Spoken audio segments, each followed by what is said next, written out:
but you know, you don't know how many of those sound bites are actually just out of context, or you know what I mean. It's almost everyone we've ever met ourselves, they've purposefully taken things out of context on purpose. Just because they like, the media likes to inflame people, and because that's how they sell advertising space. So What is your question, though? So, I guess I was just imagining if I were to be a US citizen and I wanted to vote, and I'm just looking at, there's ultimately just two parties. And yeah, crazy system, isn't it? right? Terrible system. But can't you vote independent? Like, Yes. you know, isn't that a vote for Sorry, someone? yes. We could write Jesus. Okay, I don't know. If you're not a member of a party, though, you're very difficult to vote in the primary. So if you're an independent, you can't like vote in the primary for the other candidate. So you mean you personally? Yeah, the whole two-party Personally. preferred You have to be a systems. member of a party to. Well, yes, you're registered. For the primary. For the Oh, primary. that's to get the nominees. Yeah. Okay. Yeah. Yeah, the whole two-party preferred systems, which a lot of democratic countries have, are all flawed in terms of democracy. You know, the best form of democracy would be that every region, the best form of democracy would be to appoint, say, to 15 or 20 major areas of interest. So you could say health, welfare, science, tech, infrastructure, civil infrastructure, and a lot of other areas like medicine, Insurance. commerce. And what you would do is you would only allow people to be voted in if they are experts in their field. Oh, that would. So in other words, you'd have people who are happy to represent your area, who are experts in their field, and the people in that area vote in the person who they would like to represent them with medicine, and the person they'd like to represent them with, you know, science. And then those people become the representatives that vote on the decision making for those particular areas of interest, and they are only able to vote in their area of expertise. So in other words, you know, if you're a doctor and your area of interest is medicine, and the vote is on a civil matter, then you can't vote. So I'm talking about the representative not being able to vote. And so that way you're assured that the best decisions are being made at any point in time for any particular subject that you may raise. And everybody is represented. And it's not a party preferred system, so there is also the whole thing would be about solutions rather than just having political bunnies, which is what the majority of a two-party preferred system does with their time in office. You know, they're basically manipulating the populace for their particular political ideology, rather than actually in the best interests of the country. And so, you know, it's quite easy to create a democratic system which is completely in harmony with love and God's principles. But of course, there's too much wielding of power out of harmony with God's principles at the moment in these two-party preferred systems for them to give up that methods, you know, the method they currently use. And then, of course, in each country there's specific flaws. You know, your country has some flaws about your primary, doesn't it? Like in terms of, you know, it's not a real representation necessarily of what's the people. And then also But it's the same in England, the same in other democracies, Australia, same in Australia, where the whole two-party preferred system is flawed. we don't have primaries, so the party itself decides who's going to lead it. Yeah, our system is more based upon the Westminster system, which is more based on the English system, but it's the same problem, underlying problems with all of these systems, is that they're not loving, and also they're not even really truly practical. And they're not truly democratic. Yeah, Really. and also they result in a country almost coming to a halt at different times of, you know, so for example, if one, in your country, if they decide they're not going to pay government employees, for example, then all of these government services will close down for a period of time because there's not enough money approved to pay for them and things like that. There's a lot of flaws in these systems that are all unloving, of course, and that's a big problem with all of these systems. They're all quite unloving. So every form of government on earth is unloving, and also prone to power, manipulation, control, abuse, all sorts of problems, and there's really the only way you can change that is by the people becoming more loving, and then the people say, right, we want a different form of democracy, and there, you know, a lot of people don't consider there is quite a lot of good potential forms of democracy that you could use, but the majority of people haven't even thought of them, like because they're so focused on just living within the current systems or modifying the current systems. Yeah. I wanted to ask a little bit on top of what you said about, because I like your idea about the experts. Yep. But I wanted to take it a little bit further if I can. Yep. Because I'm actually in public health. And Yep. in different countries that I worked in, Yep. we actually had the subject experts. But there was so much infighting, that was so political too. Yeah. So my Yeah. question is how to take it further. I mean, people were getting lost even on science. That's right. Even That's on right. COVID. Like, we had experts and experts and experts. Well, if you So- look at a lot of science now, though, it is actually company driven. It's not real science. It's not science for the point of research or anything like that. It's more science that is based upon companies wanting to patent ideas or concepts And sell their drugs. and sell their product, whatever their That's product. what people, the average people will read and listen, and that's how they will vote, right? So That's here, right. the expertise will not be. Well, again, the only way to change that is by people becoming more loving, isn't it? Having a Fundamentally. sincere interest in truth. Yeah. Yeah. You know, most people are not sincerely interested in truth. They're Truth. sincerely interested in their fear. Yeah. Yeah. And so whoever can manipulate their fear the best gets the most airtime in Gives the the response. Yeah, Get yeah, over with. yes, Yeah. yeah. Yeah.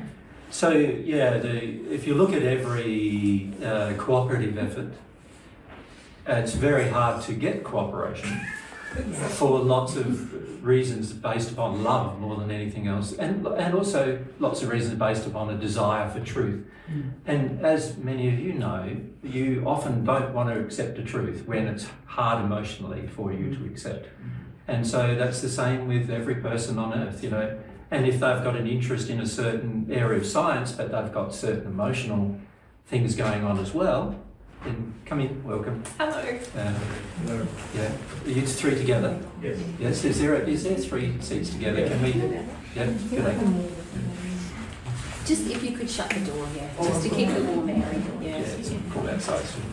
Yeah, so if you look at all of these different problems, you know, love and truth and humility would solve every one of them. But the average person has a lot of problems with humility, and also a lot of problems with truth, and also a lot of problems with their definition of love as well. So unfortunately, you know, even when you've got three experts in a room, 10 opinions. Yeah. they'll often have three different opinions, unfortunately. But at least it would only be the experts arguing rather than the whole country in a turmoil. And also, while there's no agreement, you just don't make the decision. You know, so in other words, there's no power unless all people come to an agreement. And there's no decision made unless all come to an agreement.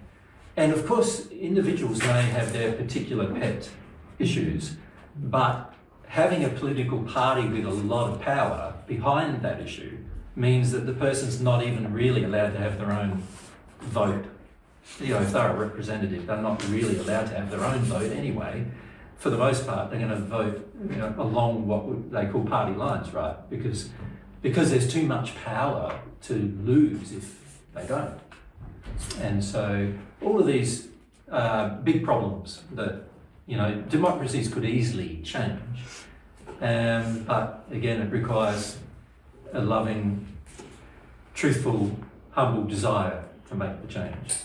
So yeah. Yeah, it's a simple solution, but it's one that not many people are interested in. That's right. Yeah. That's why it feels frustrating. I imagine in your job it feels very disempowering because Because you get all these experts with different opinions, and quite often you can see, often you can see holes in both sides of opinions, and but people often hold on to their opinions because they are addicted to the worth that their opinions give them, rather than being reasonable.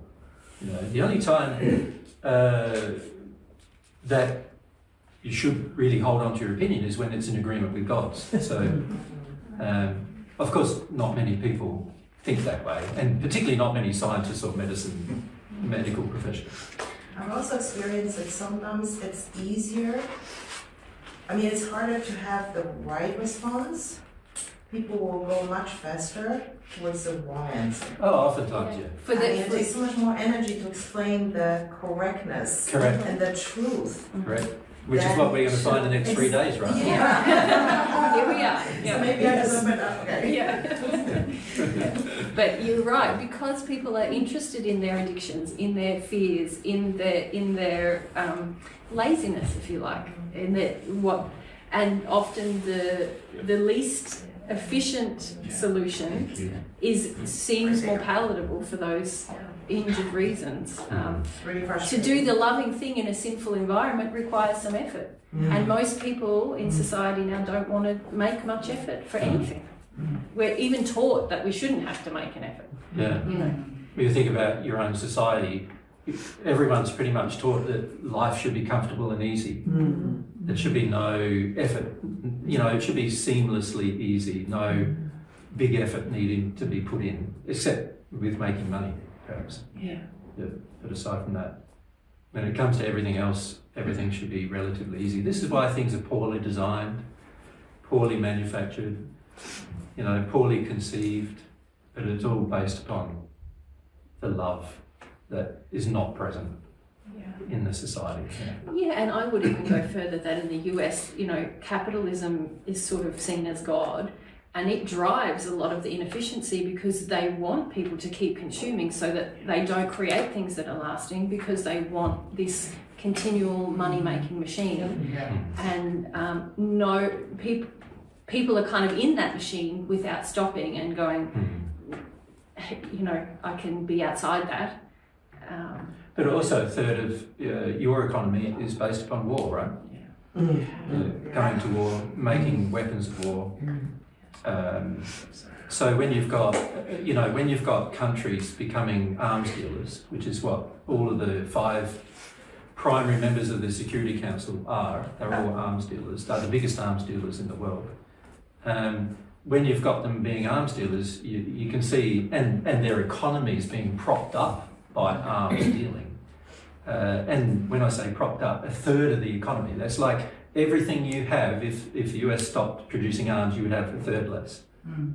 Immediate, you know, because a third of your economy is based on arms dealing.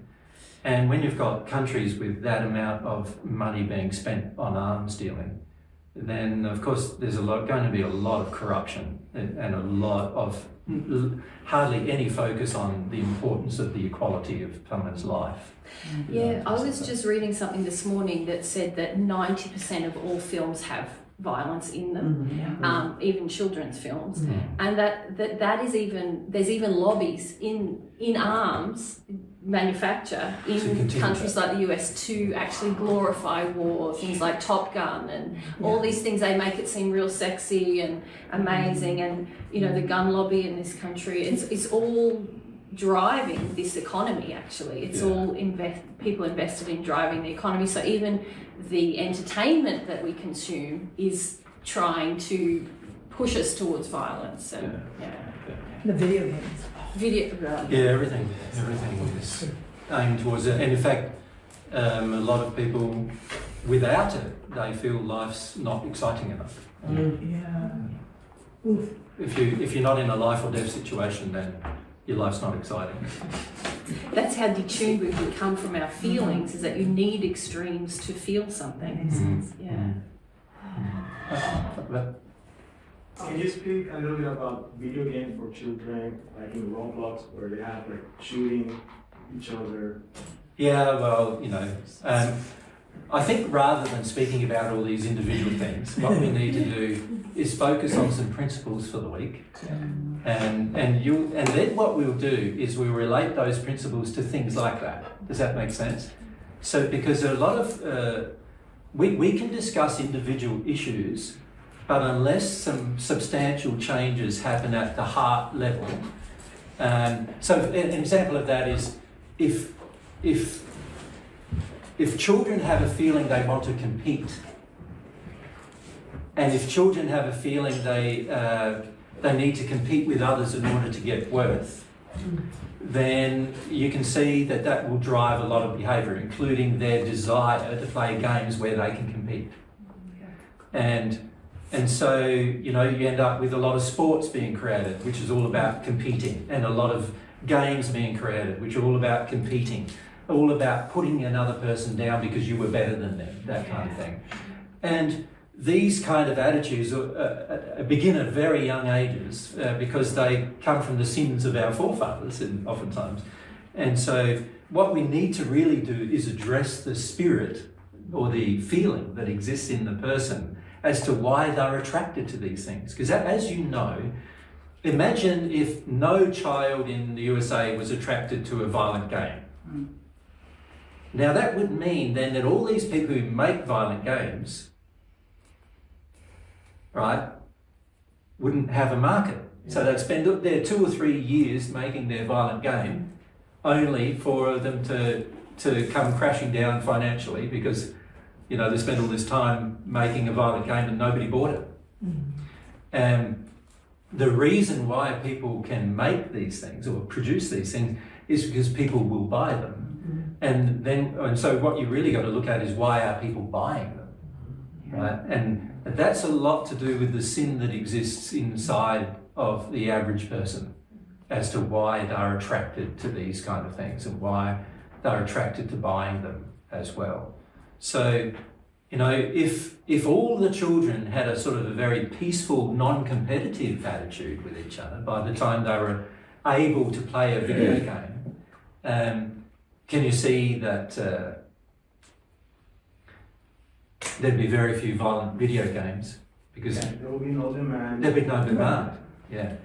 Now that applies pretty much everywhere in society besides games, doesn't it? If you look at it, obviously if the society is relatively peaceful, and nobody wants to harm another person, then it's highly unlikely there'd be guns in the society. There wouldn't be any need. Why would you have them? And there's never a need for a gun, by the way, ever, really. If you're loving, there's never a need for one. But, people think there is. And that is a lot, again, to do with the condition that exists inside the person. So really the main problem we have, all of these problems being mentioned, are all because of sin. And this is the subject we want to talk about with you this week is the attitude that you have to sin. And most people are not aware of their sins in almost every facet of their life. And so rather than sort of saying to all of you, you're all terrible sinners and this thing and that thing, this thing and that thing you need to change, what we need to do is more address where the sin comes from, how to get rid of it, why we have it, and those kind of principles we need to discuss more. Does that make sense? Absolutely. Yeah, so if we can discuss those principles, then we can start applying them to every facet of our life. And one of those facets of our life will be video games. See, my feelings are no child should ever play any video game at all, ever. Right? I'm not talking about violent games, I'm talking about any game at all. The trouble with playing a game constantly is you're not living life. You're not learning practicalities of life. You're not understanding how to live a life. You're not engaging in a life. You're not seeing people face to face. You're paying via an interface. You imagine the world becomes something that you're sort of creating an imaginary world that you're now living in rather than the real world. And the more and more we do that to our children, the more and more disconnected they become to themselves emotionally, but also to other people. So they become more selfish and they become more selfishly engaged and no interest in others. And this is what we find when we see a lot of young children nowadays. In the first century, when we met a young child, it was very rare for them to not be interested in others.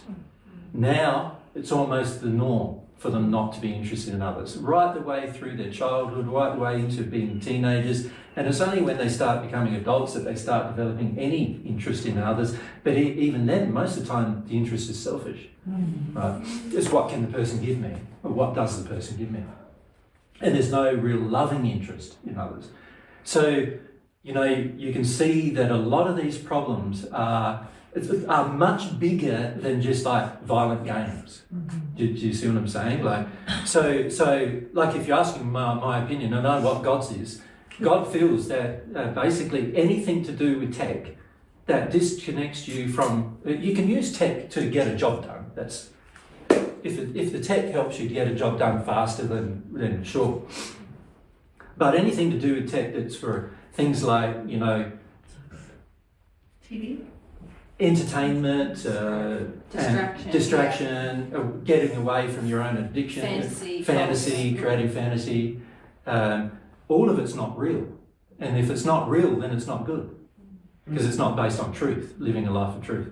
So TV and movies, that's bad. Well, again, if you understand that it is just a movie and it's not real, and you're watching it for entertainment purpose or to learn something, like a documentary or other things like that, you're watching it to learn something, then of course it has more potential value. But if all you're doing all day is watching 7 or 8 hours of video all day just to numb out of your life, even if it's Divine Truth video, by the way. Just to numb out of your life and get away from your life, then that's not good for you. You need to learn how to live a life. And many people now who are passing into the spirit world are really struggling because they have had such high addictive dependencies upon technology and other things that when they hit the spirit world, there is no tech. There's no, there's no thing, not a single thing that they're using here for distraction from their emotions can they use there. So that creates this very large rage in many of them, and also causes them to generally be earthbound for longer as a result. So there's a lot of very long-term detrimental effects from all of these kind of things happening.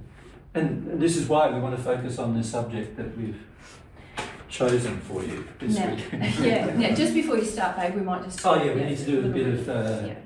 Oh, and I just want to tell management. a quick anecdote about video games. When we were in England, this is the only good story I've ever heard about video games. We met a young guy who'd be in his 20s, and he was, I don't know all the names of the video games, he did tell me it was one of these war video games. I asked him, how did you hear about Divine Truth? He said, I was playing this video game and someone I was playing told me about In it. Sweden.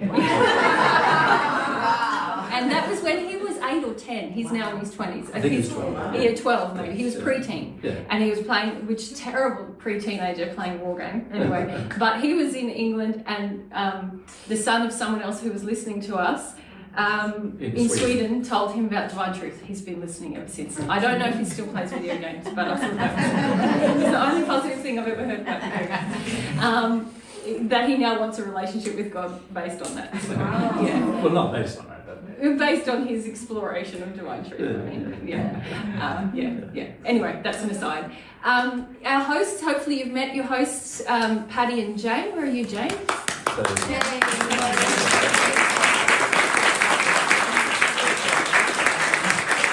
So we want to thank Patty for, she's loaned us a car and her house. That's pretty good, so thank you. Big deal for us. Big deal for us. And also for Jane providing the venue. And both ladies have gone to a lot of trouble to make you comfortable.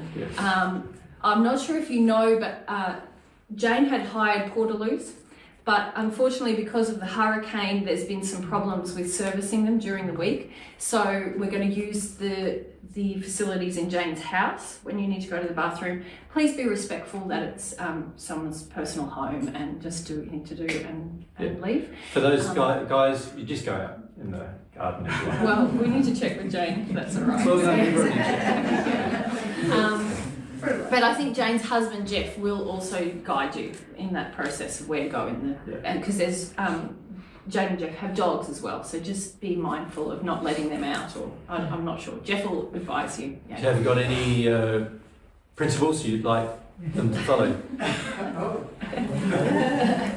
Well, I appreciate your being flexible with all this, and we are, being aware of how they're helping people in the mountains with the sanitation and things like that. Yeah. So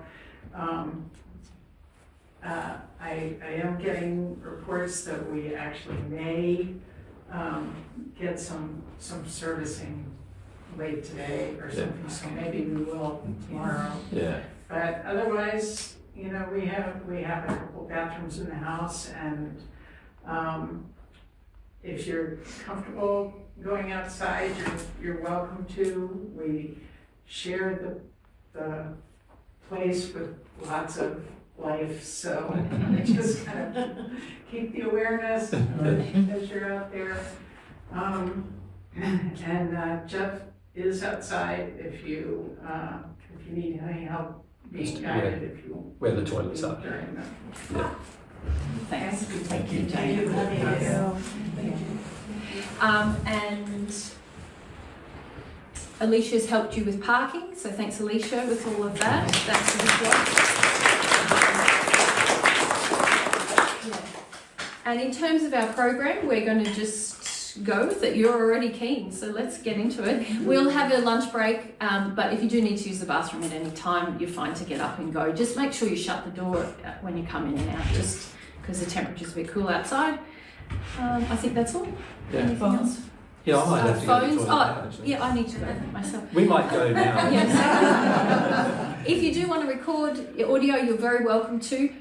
We've put these little green lily Mats. pads here. Yeah, for you to- so you bring your phone down, if you put it right there, you'll hear our voices more clearly if they're there than in your laps or something like that. As we've been discussing, we don't have any amplification because of the delays with our tech gear. Usually you could put it under a speaker, but there's nothing coming out of there. Yeah. And if you can speak up when you ask your question, that will be helpful for everyone around the world. Yeah. So, Yeah.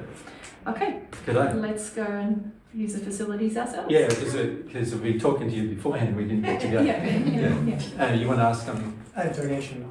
Oh, yes. Oh, yes. Yeah. There is thank you very much. You got in before. You got in before. Yeah. Thank you very much to everyone who's already donated. Thank you for your generosity in getting us here. Yeah. There is a donation box if you would like to use it. Also online is good with us, and you go to donate.divinetruth.com. Yeah. And the gate when you go to the loo. Yes, we need to keep the gates closed, or just rule of the bush in Australia, leave the gate how you found it. So if it's closed, leave it closed when you come through. So I think that's because the dogs and stuff, and there's other animals that are inside and outside, so we want to keep it that way. Yeah. Okay. Good day. So shall we have a 5-minute break for those of you who need to go to the toilet, whatever? Is it Yeah. just us? Just- Talk amongst yourselves.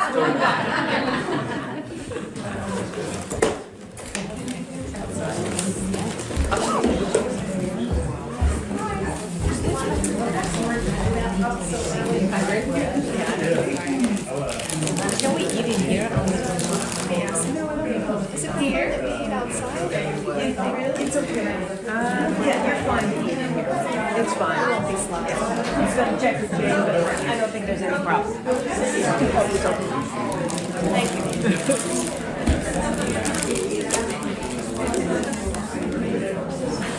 Third way, right?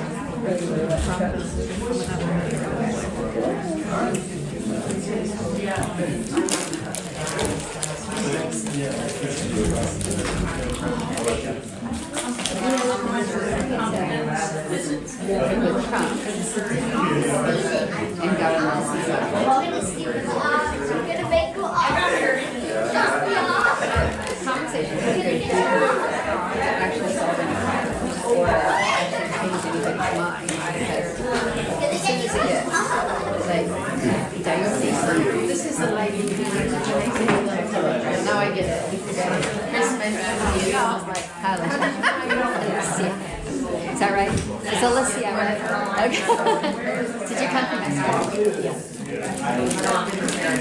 2 weeks ago.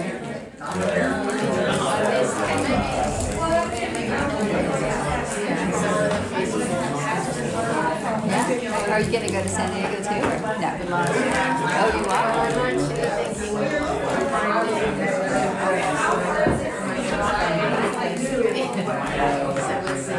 Oh, okay. I've been on hold for it.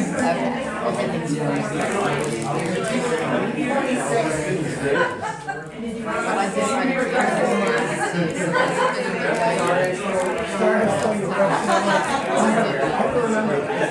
Yeah, it takes a lot of time,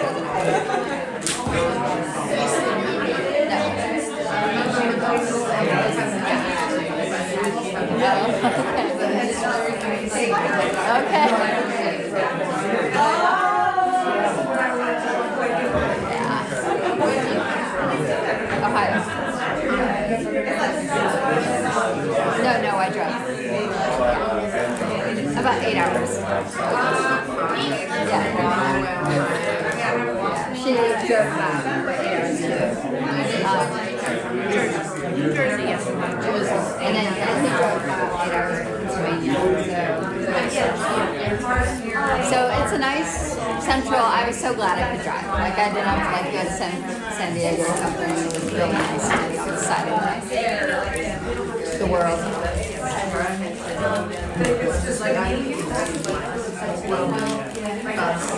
I'll cut through. Oh, and you took a bus?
Now, friends, when you're using the outdoor facility, I think that is everyone. No, there's famous.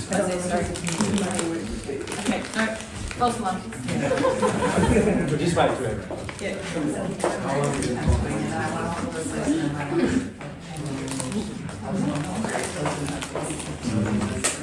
Are you in one of those suburban area or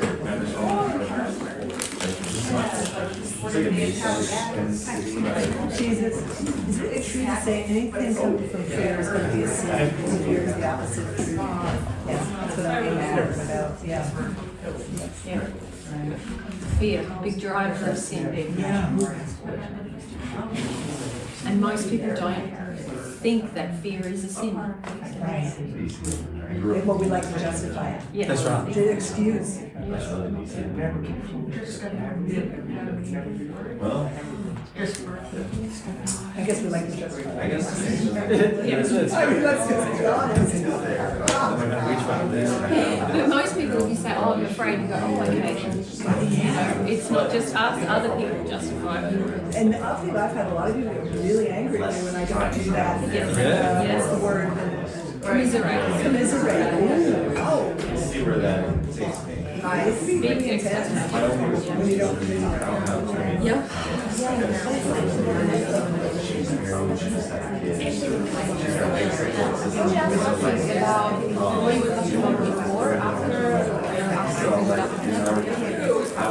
We'll see how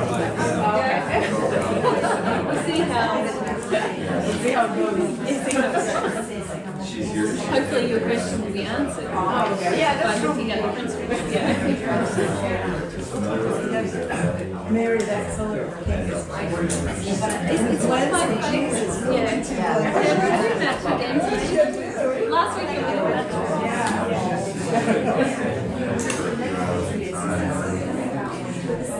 But it's one of my favorite colors. Oh, I love it. It's such a nice.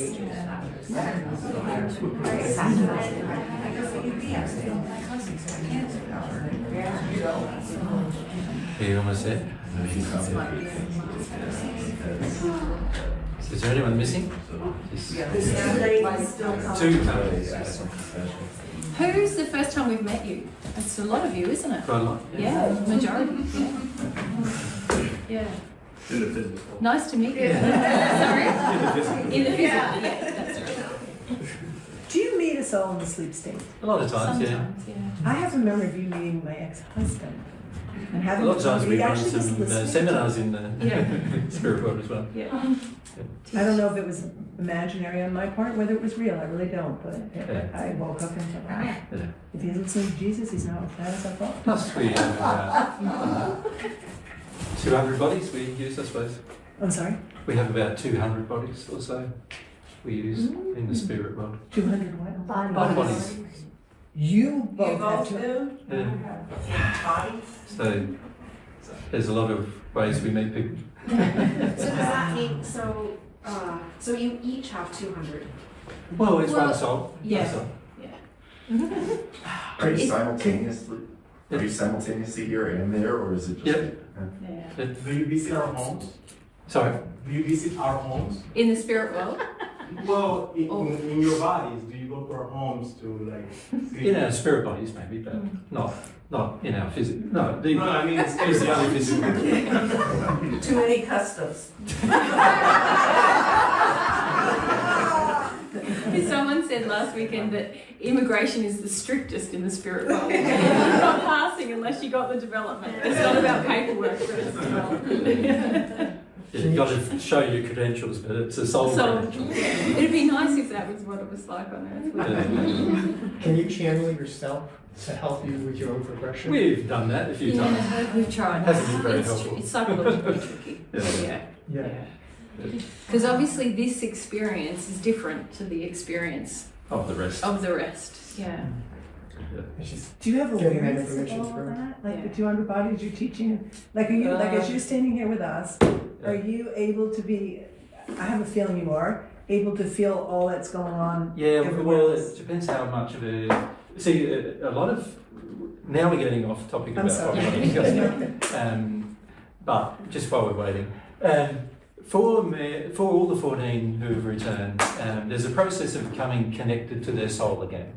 And so the more connected to the soul we become, the more awareness we have of what's going on. So if you would have asked me like 12 or 15 years ago, I had no awareness of what was going on in the other bodies or the other discussions I was having or anything like that at all. But as time has progressed and we've dealt, I've dealt with certain things and progressed myself. So AJ, progress, more towards connection with the soul. The more connection we get with the soul, the more we're aware of what our soul's doing. And also they're more aware of all the bodies, our soul creates to interact with people in the spirit world as well as here. Yeah. So, yeah, but it's a growing, changing proposition in terms of how much awareness we have based upon our growth or our condition. Yeah. Who created the 200 bodies, or how were they created? We Is did, it like, yeah. Intentionally, or does it happen just with the process? Sorry?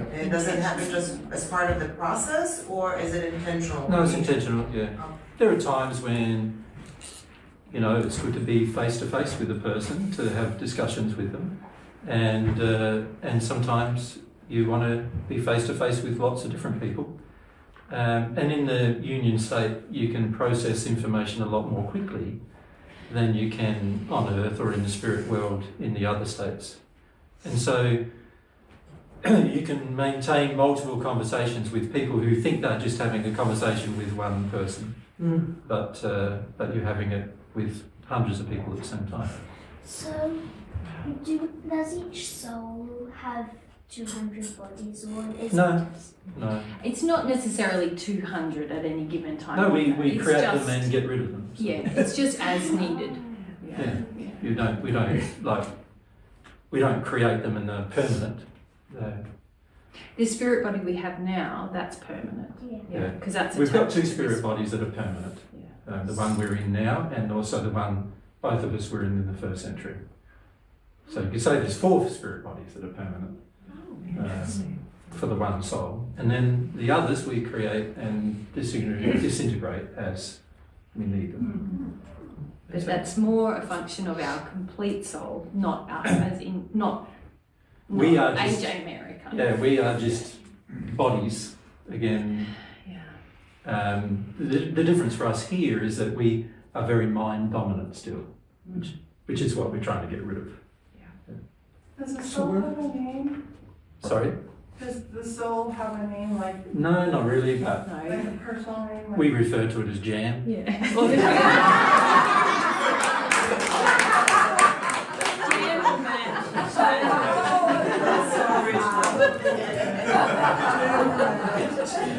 But no, it doesn't have a name. Does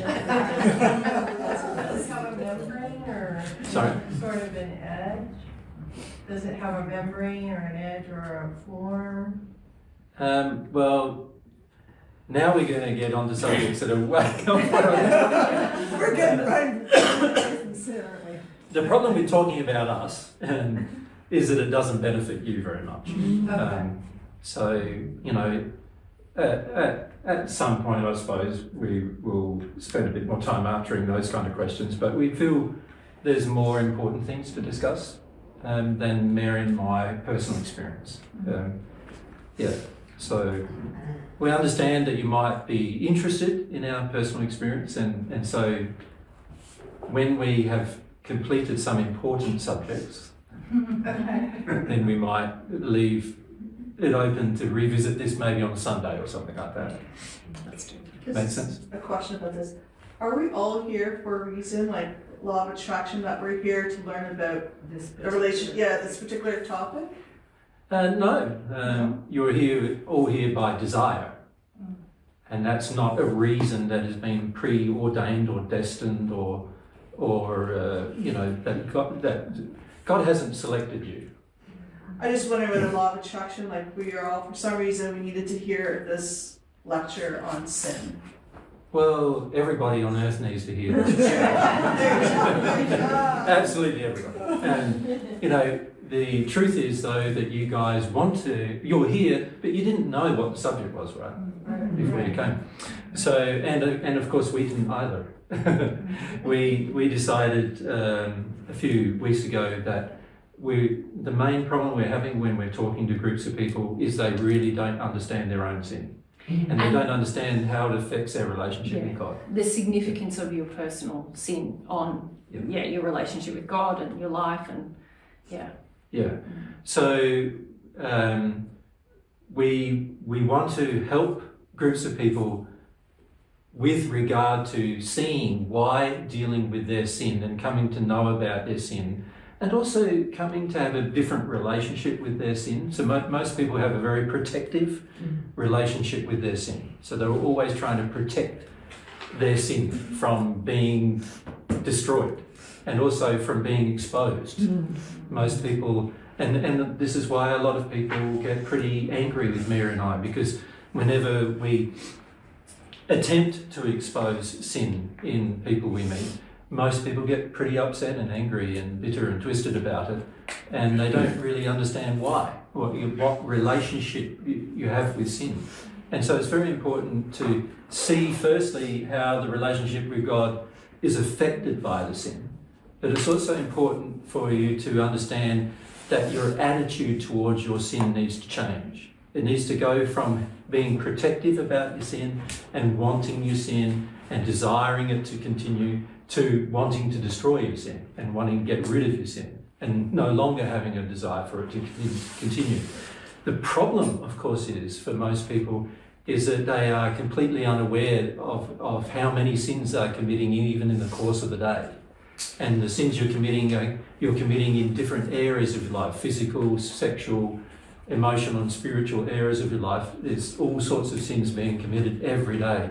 And the spiritual, we want to talk more about the spiritual sins because they are the ones that drive most of your other sins. They are the ones that cause most of your other sins. So we want to understand the relationship between what causes you to do a thing that's in a sinful effect, if you like. Because the actual sin is the emotion, the belief systems that exist inside. They are the sins. And they drive behaviour that causes you to want to do things that are sinful. And feel, and even when you're setting your mind, trying to reset your mind and trying to go, oh, but I don't want to do that anymore in my mind, because I sort of feel that it might be wrong in my mind. But because the emotion is saying, no, but I like it and I want it, your mind is really it's really a servant to your sin at the moment. For many of you, that's the case. And so you think you want to, hear God's truth and you think you want to progress, but a lot of times it's going to be very hard until you start working out how to get rid of the sin that's in your feelings, in your heart, in your emotions. And that is a process you're going to have to learn how to go through. And so this is why we want to, initially this morning, what we want to do is sort of discuss a little bit about how it affects your relationship with God.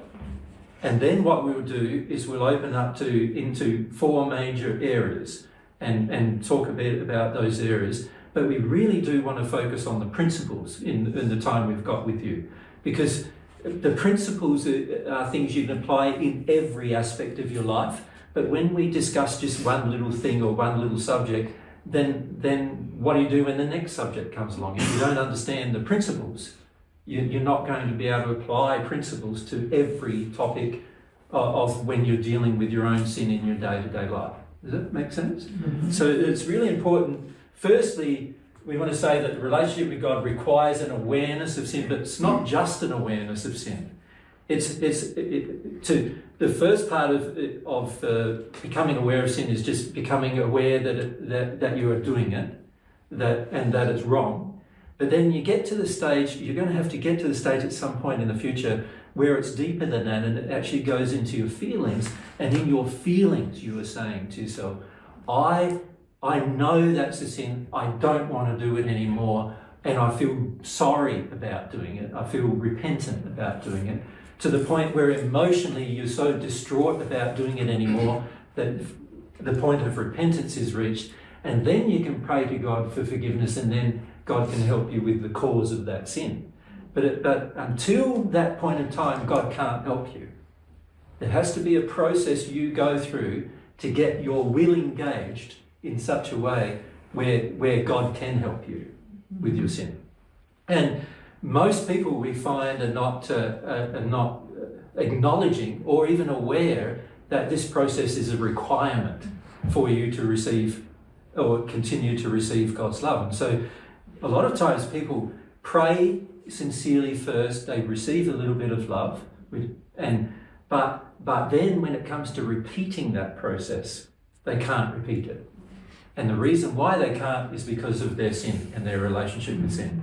And this is why we need to discuss that subject. How does grace fit in and all that? Well, grace is what happens when you repent. When you direct the feeling of sorrow towards God about doing what you do, then you receive what you would call grace or forgiveness for the things that you do. And it's not the things that you do that are forgiven, it's actually the cause of the things you do that are forgiven. So, because otherwise, if God just forgave what you did, but he didn't forgive the cause, then the cause would remain in you and you'd continue to do it at some point in the future, which is not what God wants, obviously, for you.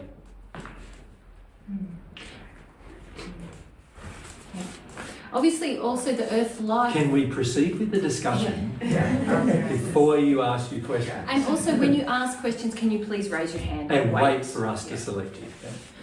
Okay. So here we are with this subject. Let's look at some basic fundamentals about the subject first, right? So let's do that. So you are a soul, and each of you are a half of a soul. So I'm going to draw it like that.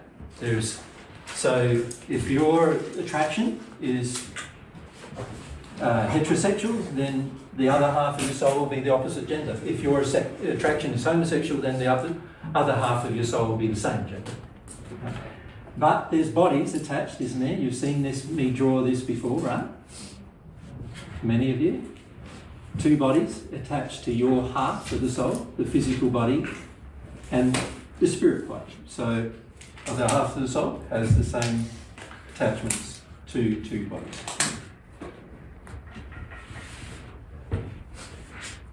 Physical body, spirit body. Very important to understand that your mind, what you've been using as your mind, is actually in this brain of the spirit body, is actually the brain of the spirit body. The physical body's brain is actually more to do with what happens with the control of your body.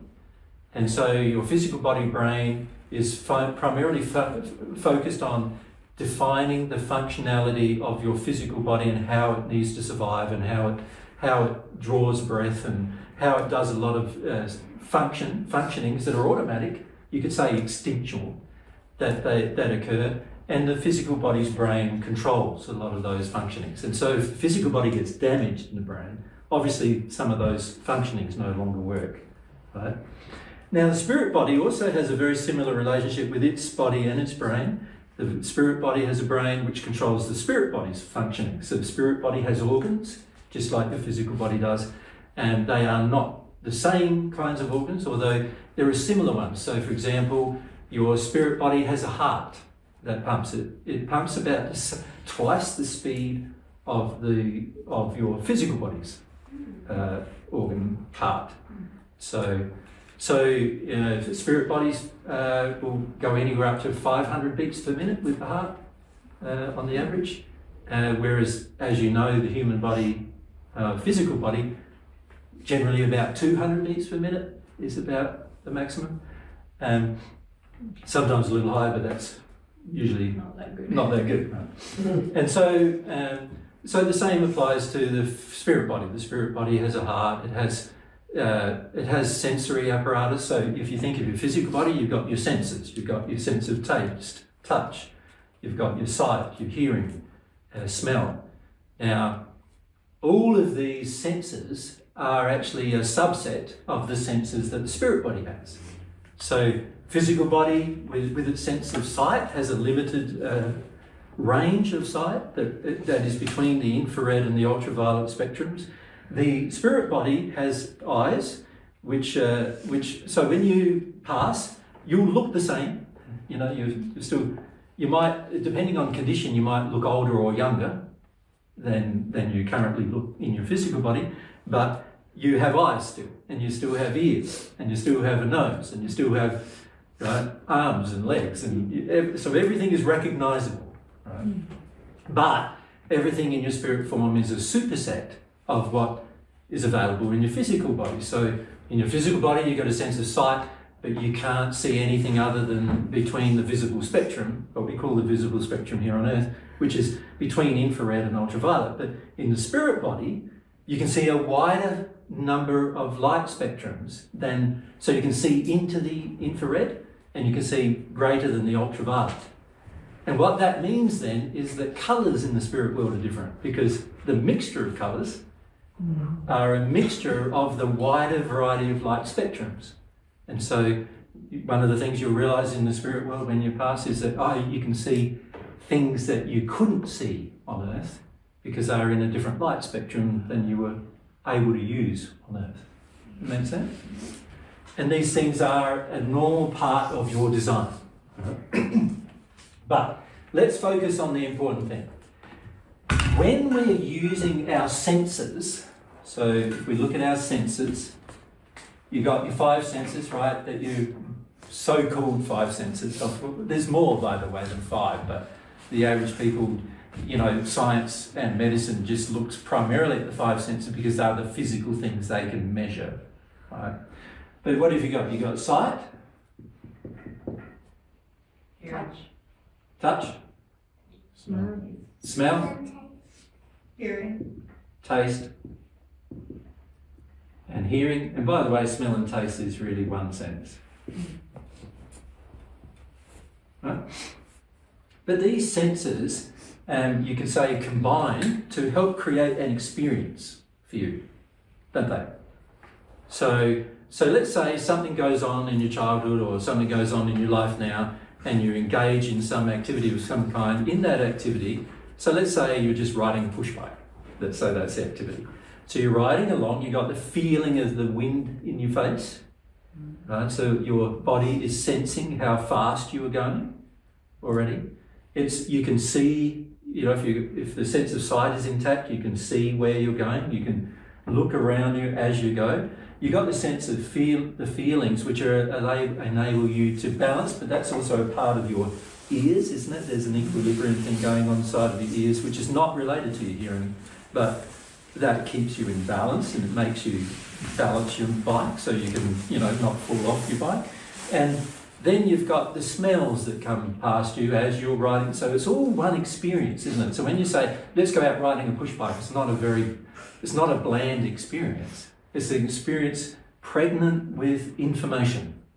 It's got all this information flowing into your brain of your physical body, being processed, but also it triggers you into specific emotions too, doesn't it?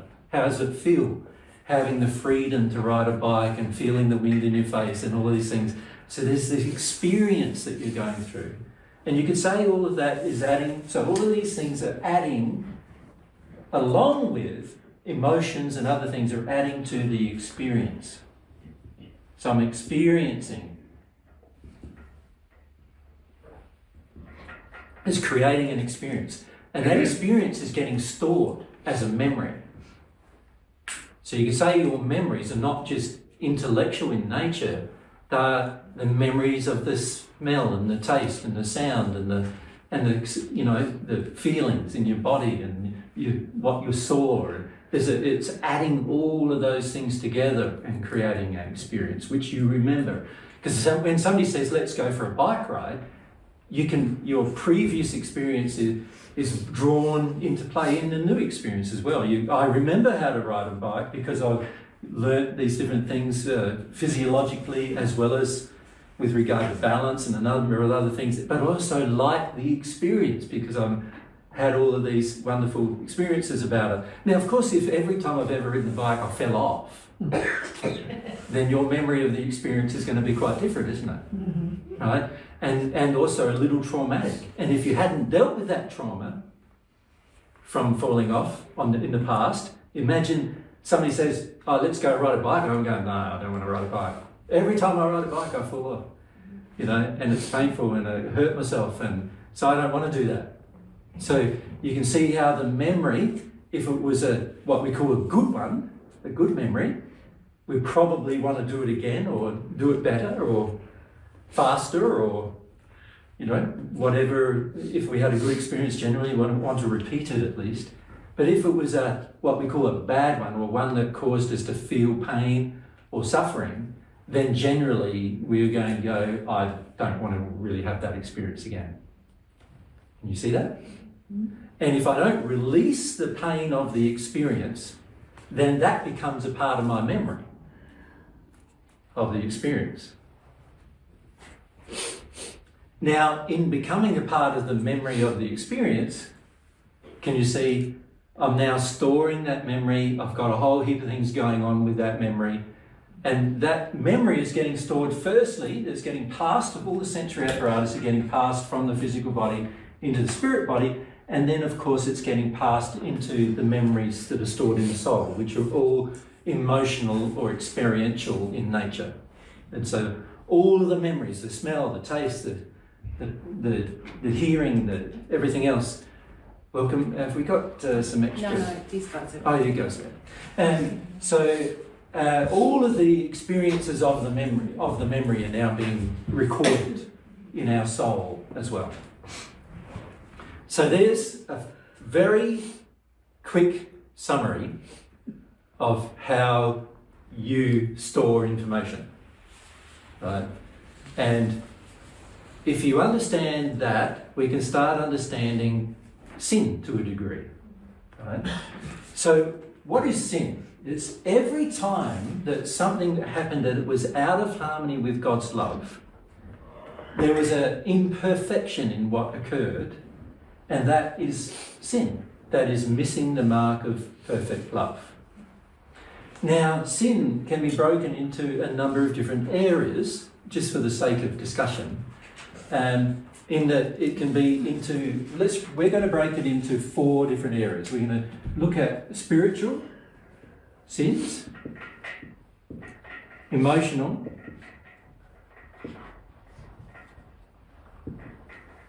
sexual, and physical.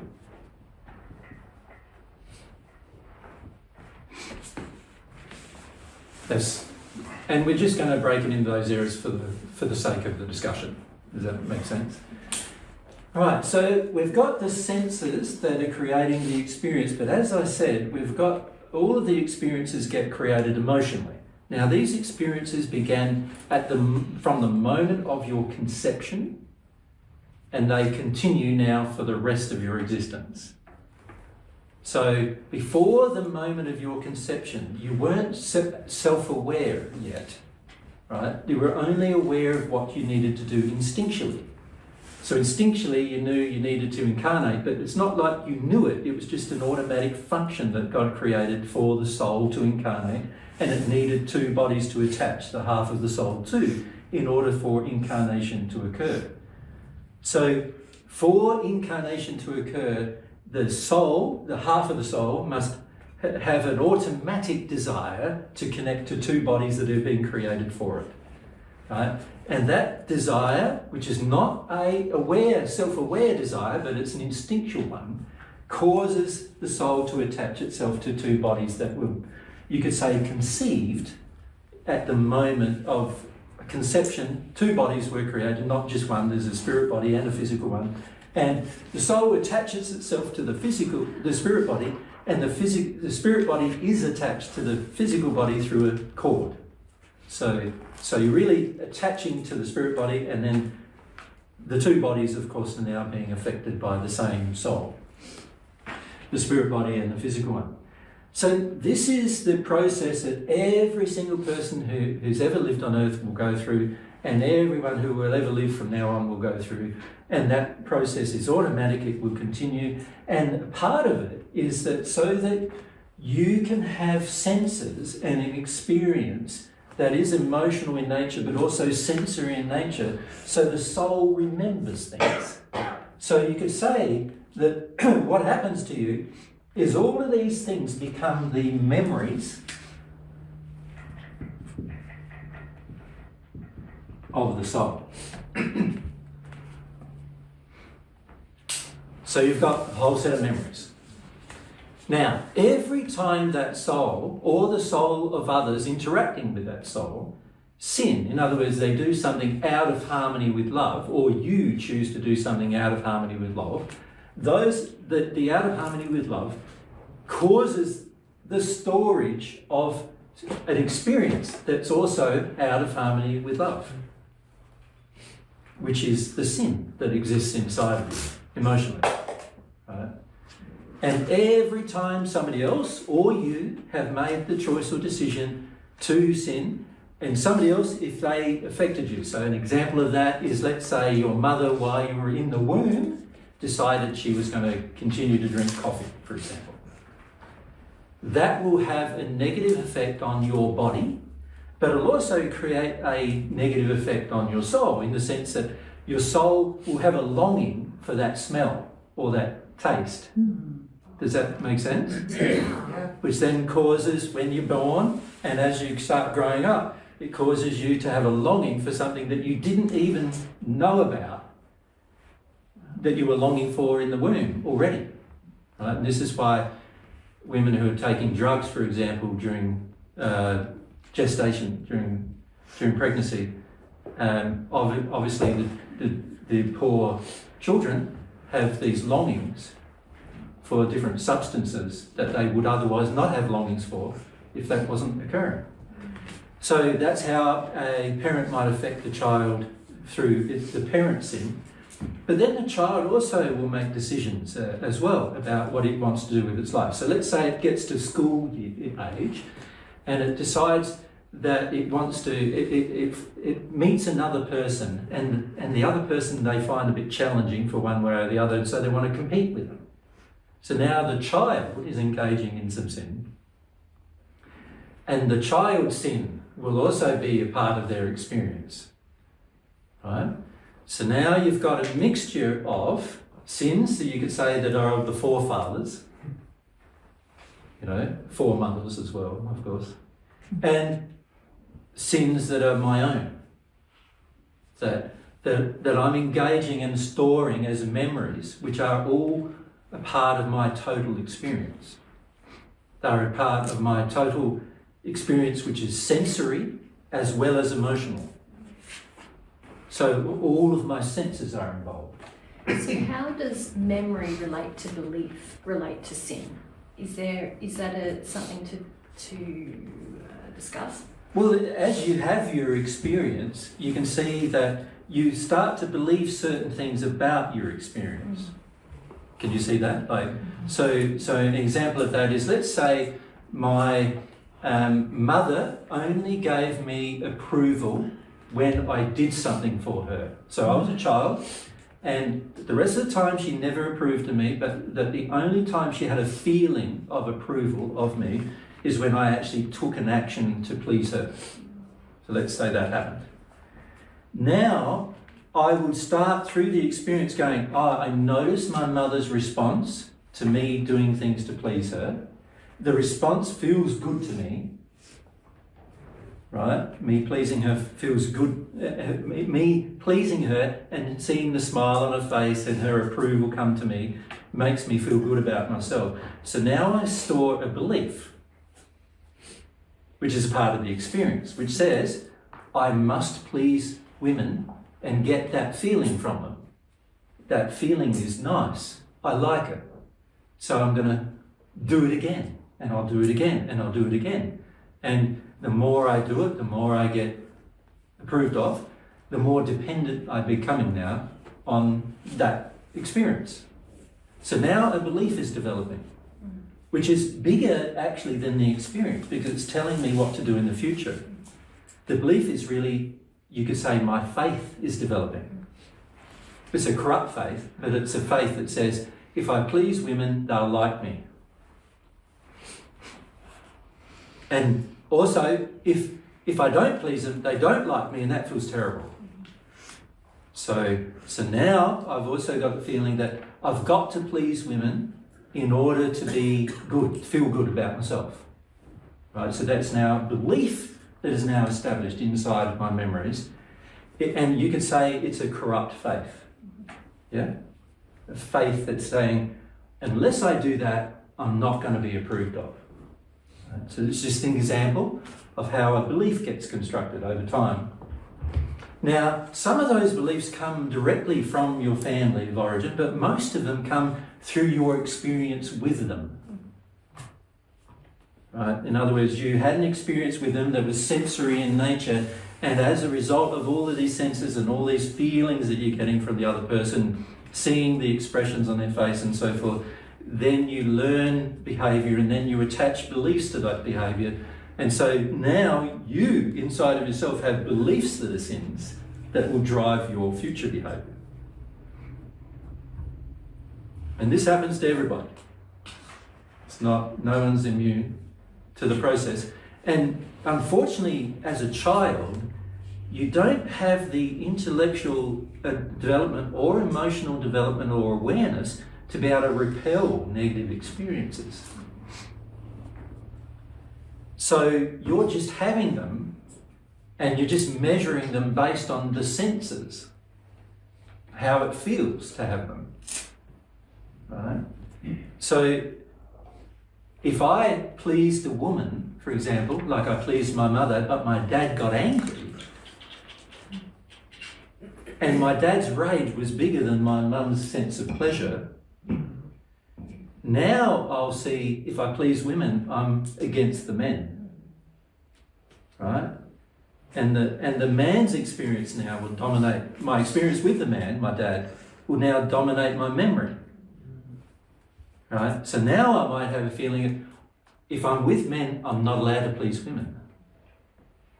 Right? We've got to all be mates, and we've got to all stick together. Can't please the women, you know. Because please the women, you might experience violence from a man. If you're a man pleasing a woman, other men might be violent towards you. So now that faith develops and says, okay, when I'm around a woman, I can please a woman. But when I'm around a woman and a man, I don't ever please the woman. I've got to just please the man. And that faith is now quite well established, because now with the women, I got the nice feeling, but only when Dad wasn't around. When Dad is around, I didn't get the nice feeling, I got a bad feeling.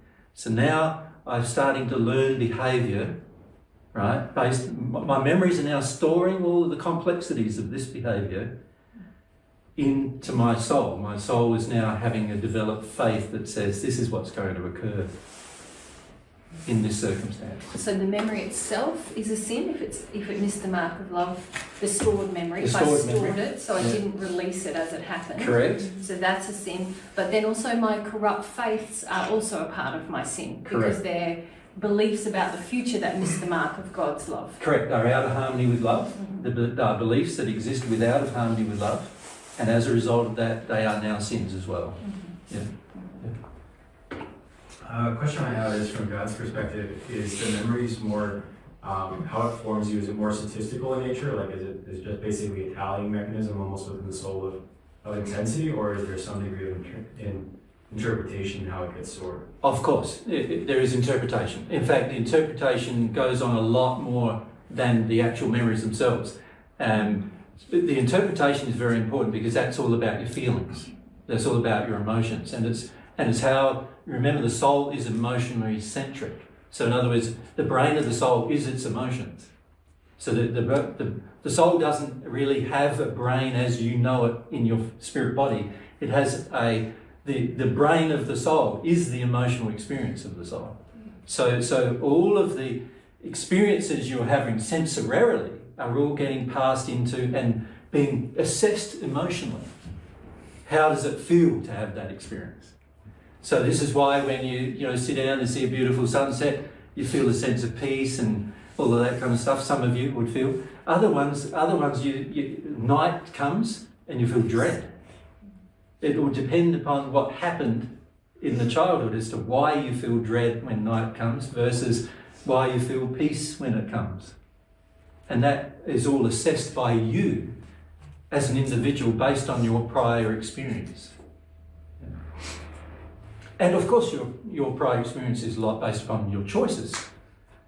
And of course, when you're a child, you are less free to make choices generally than you are as an adult. Right? So the more we become contained by the society and the culture and the family and all of the definitions of our role and all of these other things, that of course creates like a containment for your experience. You're not going to go out of that experience. So for many of you, how many of you have never been overseas? A few of you, right? So you can say your experience has been contained only to the USA, couldn't you? That's your containment of your experience.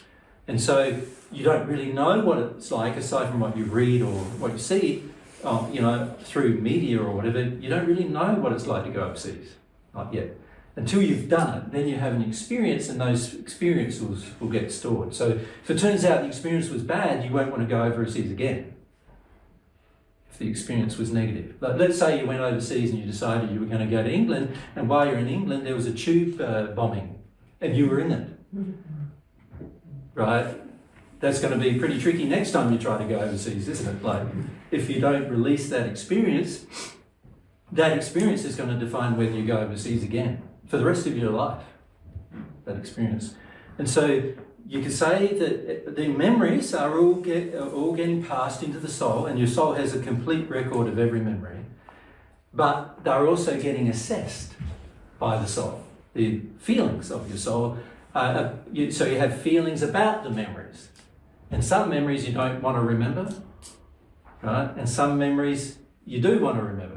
What we call the kind memories, or the pretty memories, or the beautiful memories we want to remember, but then all the ones that are like more difficult to remember are the ones that, we felt physical pain with generally.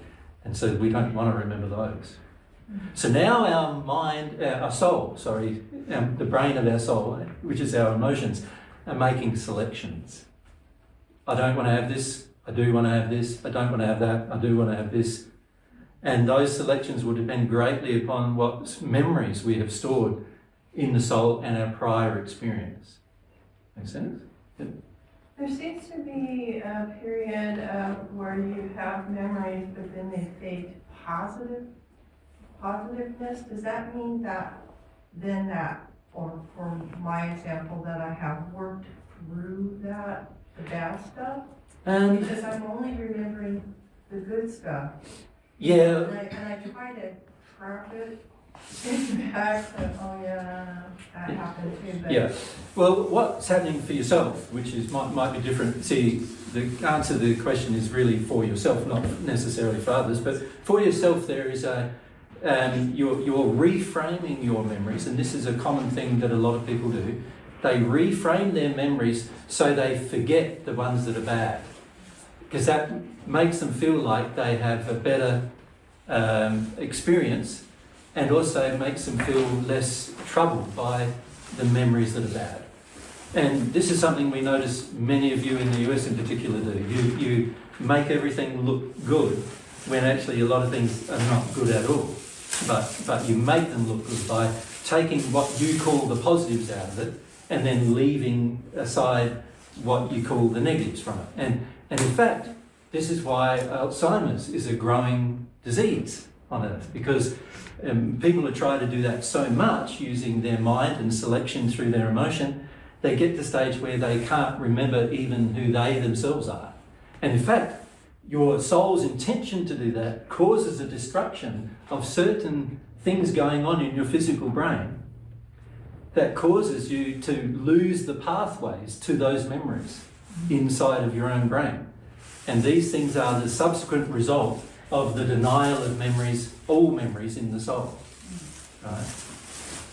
What if you have the opposite experience? Where? Where you mostly remember all the unfortunate yeah. as opposed to the pleasant.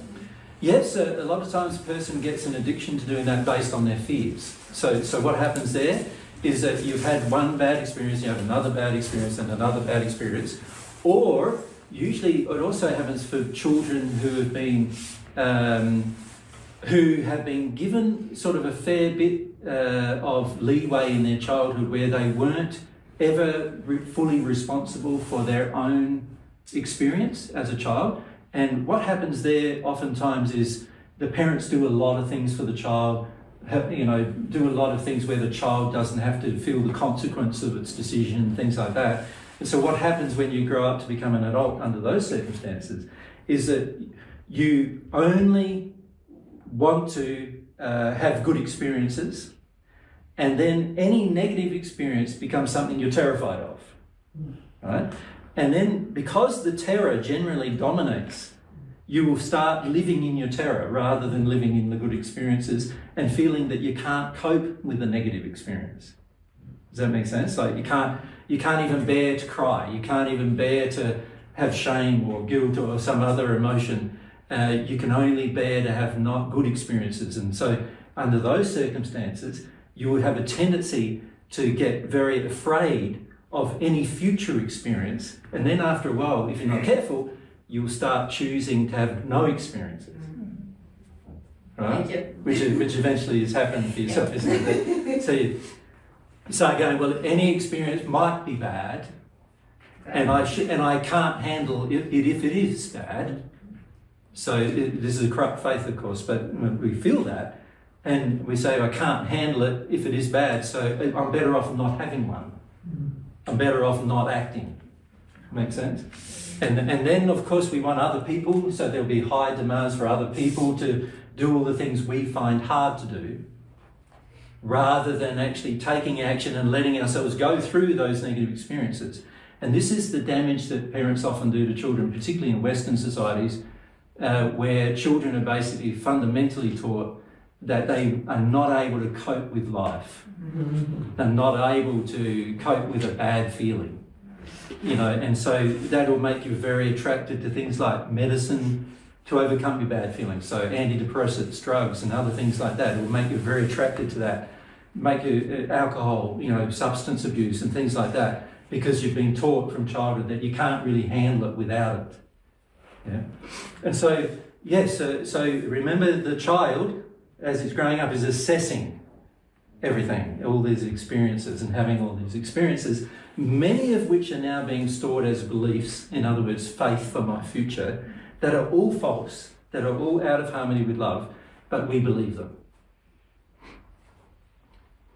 Yes, so before finding your teachings, I used to believe in reincarnation. Yep. And part of what fed that is because when I was younger, very young, even younger than him, I used to have these experiences where I saw myself like among Indians, like living among Indians. So you had a spirit giving you his memories and his experiences.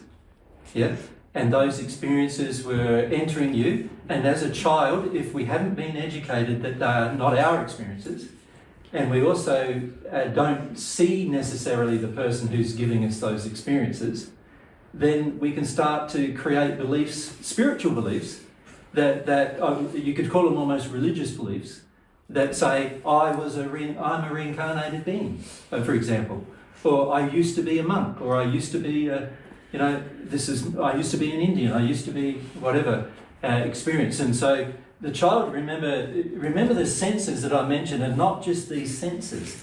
There's all these spirit body senses, and there's all the pictures that come through those senses. And if a spirit decides he's going to give you memory, so in that case, it was just a spirit who liked you and looking after you, but the interpretation of the memory becomes a belief.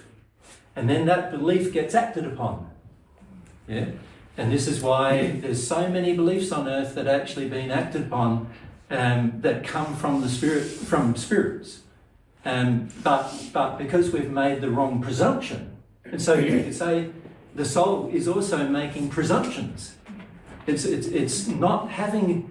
It's not usually when a person is a child, the parents have not educated it that there's a whole series of truths, including truths about spirit world, truths about the soul, truths about your dual nature, in the sense that you've got you're half of the soul, truths about God, truths about how feelings work, truths about how your senses.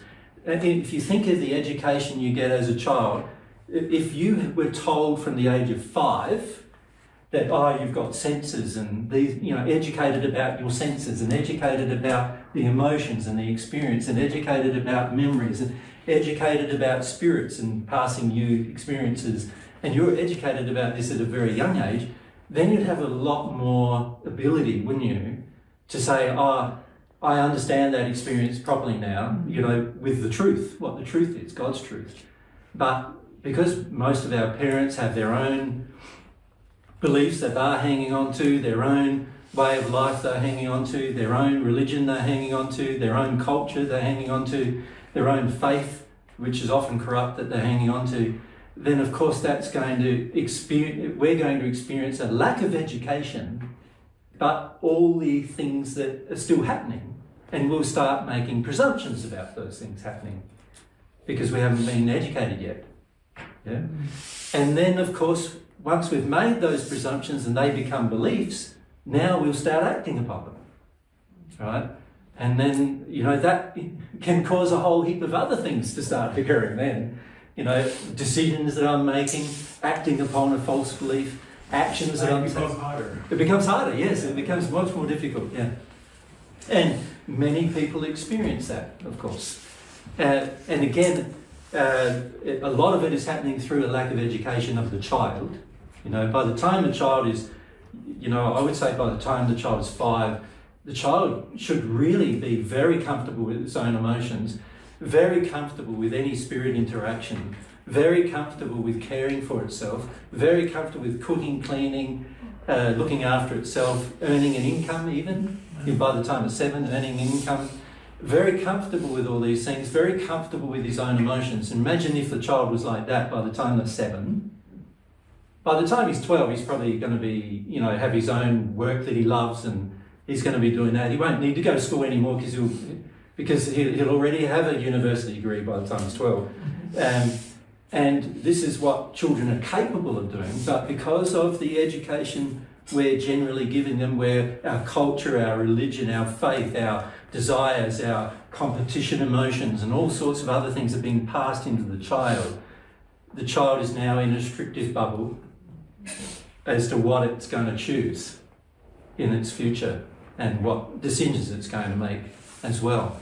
So this is how the sins of the father or the sins of the parents affect the child in many, many ways, not just in their body, but also in their, and more importantly, in their beliefs, in their faith. What their corruption of their faith is very much dependent upon this experience.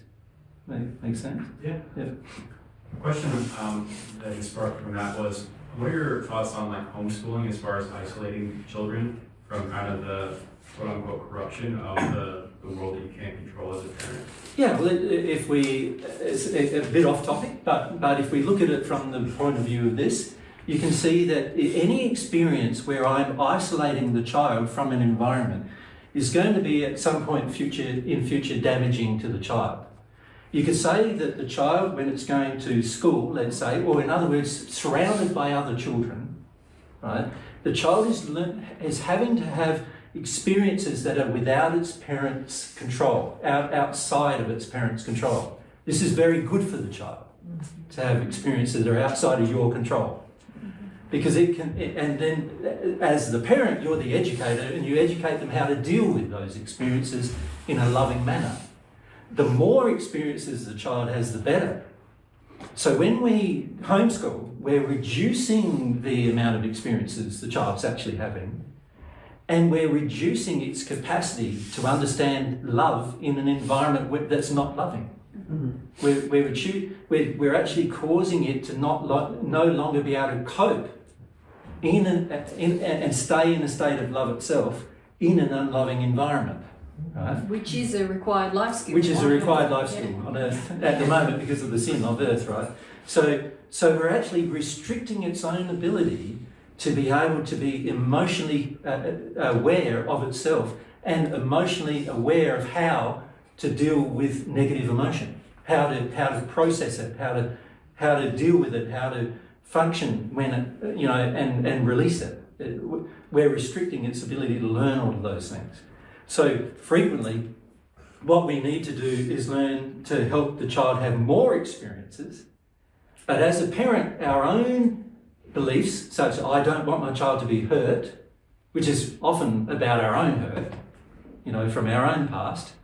We don't want the child to be hurt, and that experience now dominates the child's activity or the child's environment, and now the child is going to have some severe belief restrictions as an adult upon itself that causes it to make decisions and actions that are outside of love as well. And so for the most part, when we isolate a child in any way from a generalised experience, we are actually creating more harm to the child than we realise. And sometimes that harm is even more harm than if the child was, say, bullied at school and we teach them how to cope with bullying and how to deal with bullying. That would be better than just stopping them from ever being bullied. Because at some point in the future, they are going to be bullied as an adult. And if you've prevented them from understanding how in a loving way they can address it and deal with it, and how it's not their fault when they're bullied and so forth, and you've taken all of that experience away from them and educated them differently, then basically when they become an adult and they are bullied, they're not going to cope. They're not going to be able to handle it. They're not going to be self-aware enough or aware of how love would work in the situation in terms of how to handle it. So, there are a lot of things we choose to do, particularly with children, that we think are in the best interest of the child, but actually they're in the best interest of preventing our own feelings. Right? And they're not in the best interest of the child. Right? Now, I don't want to say much more about that because it's a different topic altogether, but you can see again how if I restrict the child's experience and I don't give the child a wide variety of experience, not, let's call it on purpose, but just the opportunity to have a wide variety of experience, and then also help the child become educated about how to feel itself and how to cope with itself and its own feelings, then the child's going to grow up feeling that it can't handle its own feelings under certain circumstances. And then what it chooses to do with those feelings is generally going to be suppressive. In other words, it'll have the feelings but not want to go through the feeling of those feelings. And so it stores them, and it stores them as memories in the soul, which then turn into false beliefs, which then turn into future actions that are based upon a sin. And so, we do this all the time with children, particularly with children. We're sort of causing our children to have experiences frequently which cause them to believe they can't cope with those experiences. So the better thing to do as a parent is go, God created you to cope with anything. I'm going to help you educate you how to handle everything, how to handle life, how to handle disappointment, how to handle attack, how to handle abuse, how to handle love, how to handle joy, how to handle peace, how to handle good, what we classify as good and bad feelings, how to handle them all, how to have them and experience them and release them. Now, if you think if your child is in that state, by the time they become an adult and they're walking through life, how confident are they going to be? They're going to be confident they can handle anything. Absolutely self-aware, but also aware when other people are trying to harm them. They go, no, it's not my fault you're trying to harm me, right? So they won't take on things that they would otherwise take on if we've properly educated them. And this is a part of our role as a parent. We're not really the parent, we're really the educator. When you decide to conceive a child, you are really deciding to become a teacher. And you teach whether you've decided or not, don't you? Correct, yeah. Correct. Yeah.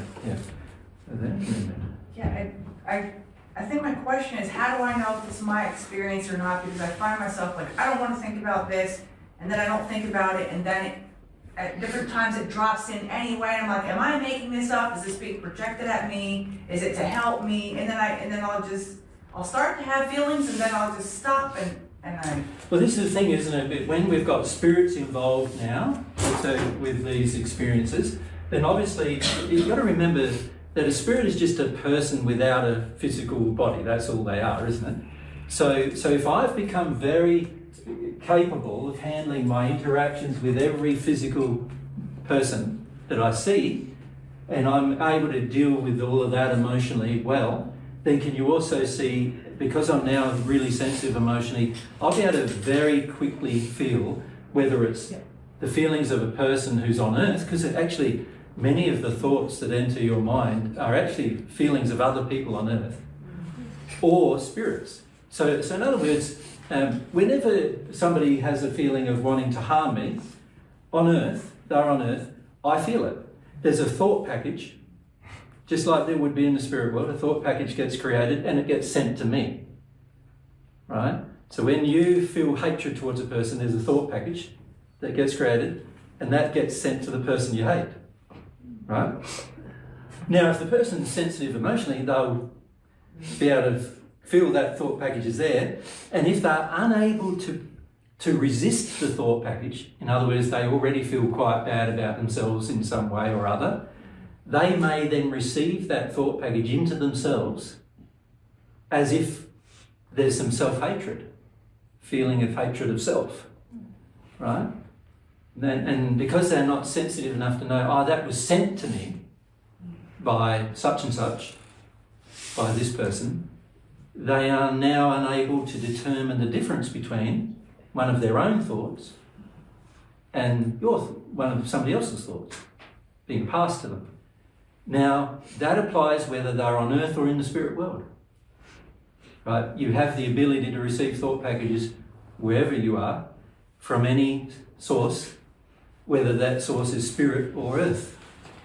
Right? Because they're just people creating packages, creating thoughts, having feelings about you.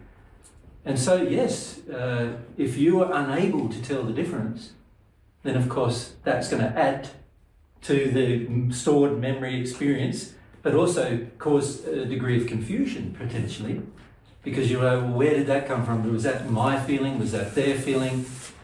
Who had the feeling? And why do I have that feeling? And what's going on? And you know what I mean? And you can get confused if you're not properly emotionally connected to what's going on. And all of that confusion is the result of the soul already having been shut down emotionally quite a lot, to the point where you can't tell the difference between your own thoughts and somebody else's. Right? Now, many of us are taught to do that at a young age because we're taught to accept the emotions and the thoughts of our parents. And so instead of our parents being very self-aware and also very in control of their own thoughts about their children, frequently parents are not in control of those things. And so every thought that our parent has about us, in the moment they have it, the child is receiving it. And the child has no ability to repel that thought, and probably hasn't been taught by the parent that it's allowed to repel the thought even. Most parents believe a child is not allowed to repel a parent's thought. In other words, most parents teach their children that I'm your parent and I have the right to dictate what you think and what you feel and how you act and what, you know. And so in having that attitude, we're actually teaching our children to be open to all of our thoughts and all of our feelings before they're open to their own thoughts and their own feelings. Right? Which you can imagine is a very quite damaging thing to do to a child. So now when the child grows up to be an adult, it can't tell the difference between its own thought, somebody else's thought, where it came from, why it came, and none of those things can be determined. And that, of course, is a part of the sin of the parent, creating that openness and not teaching the child that it can do something different to that. Yeah. So rather than answer the individual question, that's generally what's happening. Yeah. I have another question. I would like to know if it's true what I think, that my interpretation of the experience is maybe a sin, not just a memory. Well, any memories that get stored that are in disharmony with love are automatically sins. Okay. So what that means is, let's say you have a memory, and let's say the memory was, let's divide it into two different memories. One where something came to you from another, and then something that the other being something you did. So let's look at the first one first, where something came to you from another. So an example of that is your mum didn't approve of you when you were enjoying the company of your father. Right? So let's say the feeling she had, she was angry with your dad, and the feeling she had was that if you are in agreement with dad, then you're not in agreement with me. You know, you and I got problems now, right? So that was the feeling, and she projected that feeling at you every time you spent any time with your dad, let's say. Now that will be stored in you as a memory and experience, but it'll also be stored in you as a belief that if you display too much attention to a man in the company of other women, those women will attack you. Okay. Now that is a sinful belief, right? Because you don't know whether they will or not. And it's also out of harmony with love. Whether they attack you or not, you can handle it. But the belief is, I can't do it, right? I can't be nice to a man when I'm in the company of women. In other words, I can't be loving towards a man when I'm in the company of women who don't like men. Right? Now what will happen then is you'll start acting upon it. So whenever you're in a private relationship with a man, you'll treat him quite well. You know, like you have a good, happy experience. But as soon as there's another woman around, you're going to reject the man. Every time. So you're now sinning by rejecting the man. But it's based upon a belief that says, I won't get the women's approval if I accept the man. Right? So that's an example of a memory which had all of these different parts to the experience, but also getting stored emotionally, and you had an assessment.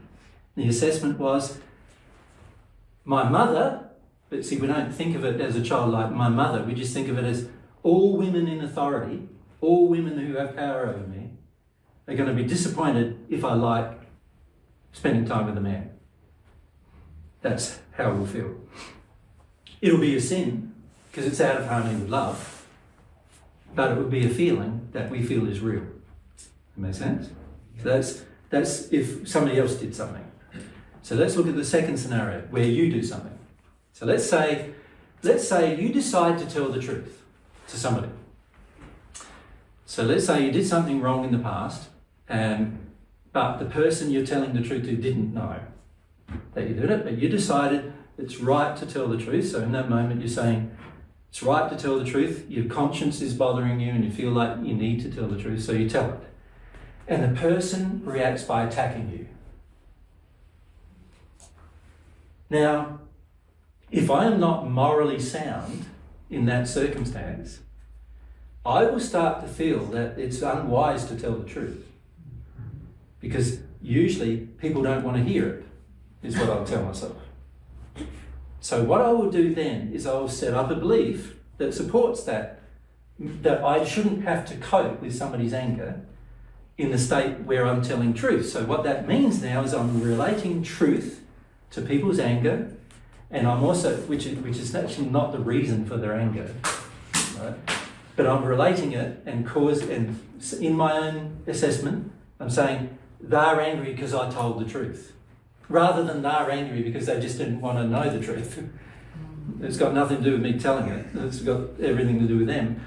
Instead of doing that, I go, it's my fault that they're angry. And why they're angry is because I told the truth. So now, if I'm not careful, I'll set up a belief that says telling the truth is bad. Because people always respond angrily, and if they're going to respond angrily, then I don't want to do it anymore. So now I'll be tempted from then on to justify that experience and lie whenever I have the opportunity in order to prevent people's anger. So you could say that the emotion, the memory is stored, and the belief was created now. The belief being that telling the truth is unwise. Telling the truth is always going to result in people's anger. Right? And ironically, the more I have that belief, the more God's laws are going to have the attractions trying to confront the belief. So the more I have to tell the truth, the more people will get angry with me now. Until I confront the belief and go through it all and release the belief, that's what will be happening from now on. Right? Now, once I release the belief, I can tell the truth and people won't get angry with me anymore, probably. Right? Or you could say some will get angry, some might not, but it won't be your fault either way as to which path they chose. But because before you joined their response to your own action, you created a false belief which was sinful that then causes you to take the continual action in the future. Right? So these are the kind of things we do. We're very slippery. We're slippery emotionally, you could say. We don't want to feel certain emotions. And so we end up creating these belief structures that support us denying emotion of all sorts. And these belief structures then force us into, or you could say we're choosing to retain them, but the beliefs we've chosen to retain are going to force us into future sins. We'll do more things out of harmony with love because the beliefs are out of harmony with love, and therefore what we choose to do based on those beliefs are going to be out of harmony with love as well. Just to add on the example that you mentioned between the mother influencing the child. Yeah. How does that relate still the mother and child but at an older age? If the mother has some influence over the child during its childhood, then of course when the child is 40 and the mum's 60, she's probably still going to have the same level of influence. So it still does. Okay. Until the child releases the memory or the sin, and then mother's attitude will have no more influence. Yeah. Of course, mum's going to be pretty angry. Exactly, and mum still controls. And well, she'll try to attempt to. Even as an adult, she will control the... Well, no, she'll attempt to. Okay. And how much the child allows will be how much control she has. This is but why if the child does not know, even as an adult... Well, it's not that you don't know, because you're feeling the pain of it. So often you do know. You just tell yourself, it's too hard to repel her. It's too hard to say no. But that's a lie. You're telling yourself, of course. So it's out of harmony with truth. It's not too hard to say no. You just say no, and then you don't do it. That's all you have to do. And then when she tries to browbeat you into doing it, you say, out of my life, Mum. I don't want you in my life. Why are you going to do that? But the average person isn't prepared to do that because they're not prepared to feel the emotion that they've no longer got a relationship with their mother. So they don't want to feel that emotion. Right? And by the way, she's not your mother. God's your mother. Right? So don't want to feel that emotion, and so you end up accepting the behaviour. This is where we sin by omission, because we're basically accepting from other people behaviour that is unloving, and the main reason why we are is because we don't want to take action, more loving action on our part, if it means there might be a conflict with those persons. Right? And so this is like sin, that again, memories in our souls. Every time I had a conflict, I always felt guilty afterwards, but that's just a memory based on your mother or your father making you feel guilty every time you had a conflict in the past. Right? What you've got to do, if you're connected with God, you go, is the conflict worthwhile?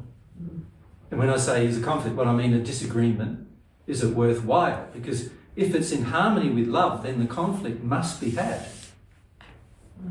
Right? And when I say in harmony with love, what I mean is if somebody is trying to push you into doing an unloving thing, or they're being unloving in their attitude towards you, it'd be loving on your part to not accept that. And to actually raise that, and if they continue their behaviour, to remove yourself from their life would be a wise course and a loving course of action. But the average person is not prepared to do that. Yeah. And so they accept the behaviour and they say, well, but why does my mum still have influence over me when I'm 40? Well, it's because you're letting her have influence over you. And there is a predisposition towards it, which is a sin inside of the child, who is now an adult. But there's also obviously a sin inside the mother, thinking she can get away with it. Right? And both sins need to be addressed, really. If there's ever going to be a loving relationship in the future, both sins would have to be addressed. So the memories that are stored in the soul, Yep. that are sins because of the beliefs and the everything behind it that's causing you to act on it. Correct. But when you clear that, the memory's still there. You still remember the event or whatever, but the drivers behind it are gone. Spot on. Okay. The cause. Yeah. You can say the drivers behind it are the cause of why you choose to sin in the future, right? Yeah. So if you get rid of the cause, can you see you'll no longer sin in the future? Yeah, the actual memory of the event's there, but there's nothing behind it. Yeah, well, the memory now is does have no emotional signature to it, because there's another factor of the soul you must consider, and that is when this soul experiences emotions completely, it no longer stores the emotional side of the memory. Okay, that's so all it stores is the sight, the touch, the smell, the taste, and everything. The actual intellectual memory, you could say, and sensory memory, but without any hard emotions. That's what I was asking. Thank you. Does that make sense? Yeah, so when this soul chooses to feel its emotional response to the memories, then the memories dissipate in their power to affect you in the future. Okay. And that's what is called forgiveness of sin. So there's two ways to have sin forgiven. One is that God forgives your sin. In other words, God removes the emotional signature of the memory from you. That's one way. To do that, you have to become aware and awaken to sin and repent for it. The second way is that you get to a state of forgetfulness. In other words, emotionally, you've forgotten what it felt like to want to do that thing. Okay. And so there is a statement, if you read the Paget messages, for example, there's a statement in there that says, forgiveness is forgetfulness. And that's what it means. Forgetfulness of the feelings, the emotions. Yeah? So the intellectual memory remains, and the sensory memories remain too, by the way. So you can cast your mind back and go, yes, I saw the picture there, and I saw the sight there, and I heard this sound there, and I heard this experience there, and I did all of that, but I no longer have any bad feelings about it. Make sense? The benefit of doing it with God, though, isn't it, is that you can become wise in the process. You actually, because you, in that forgiveness, when you open yourself up to feel God's forgiveness and allow the cause to be removed, there's love involved in that. And so actually the memory no longer holds negative emotion, but now you're actually wise as to the loving laws that govern that experience, the loving action to take in response to similar experiences. So it's actually a growing of wisdom. Not just a forgetful process where you think, oh, I won't engage in that anymore and I no longer feel negative about it. Involving God in that process is a much more complete experience. Yeah. Where now you're putting the same possible experience in the future and you know exactly what to do instantly. And you can respond in a very loving way towards yourself and everyone. Yeah. So you don't even have to think about it anymore.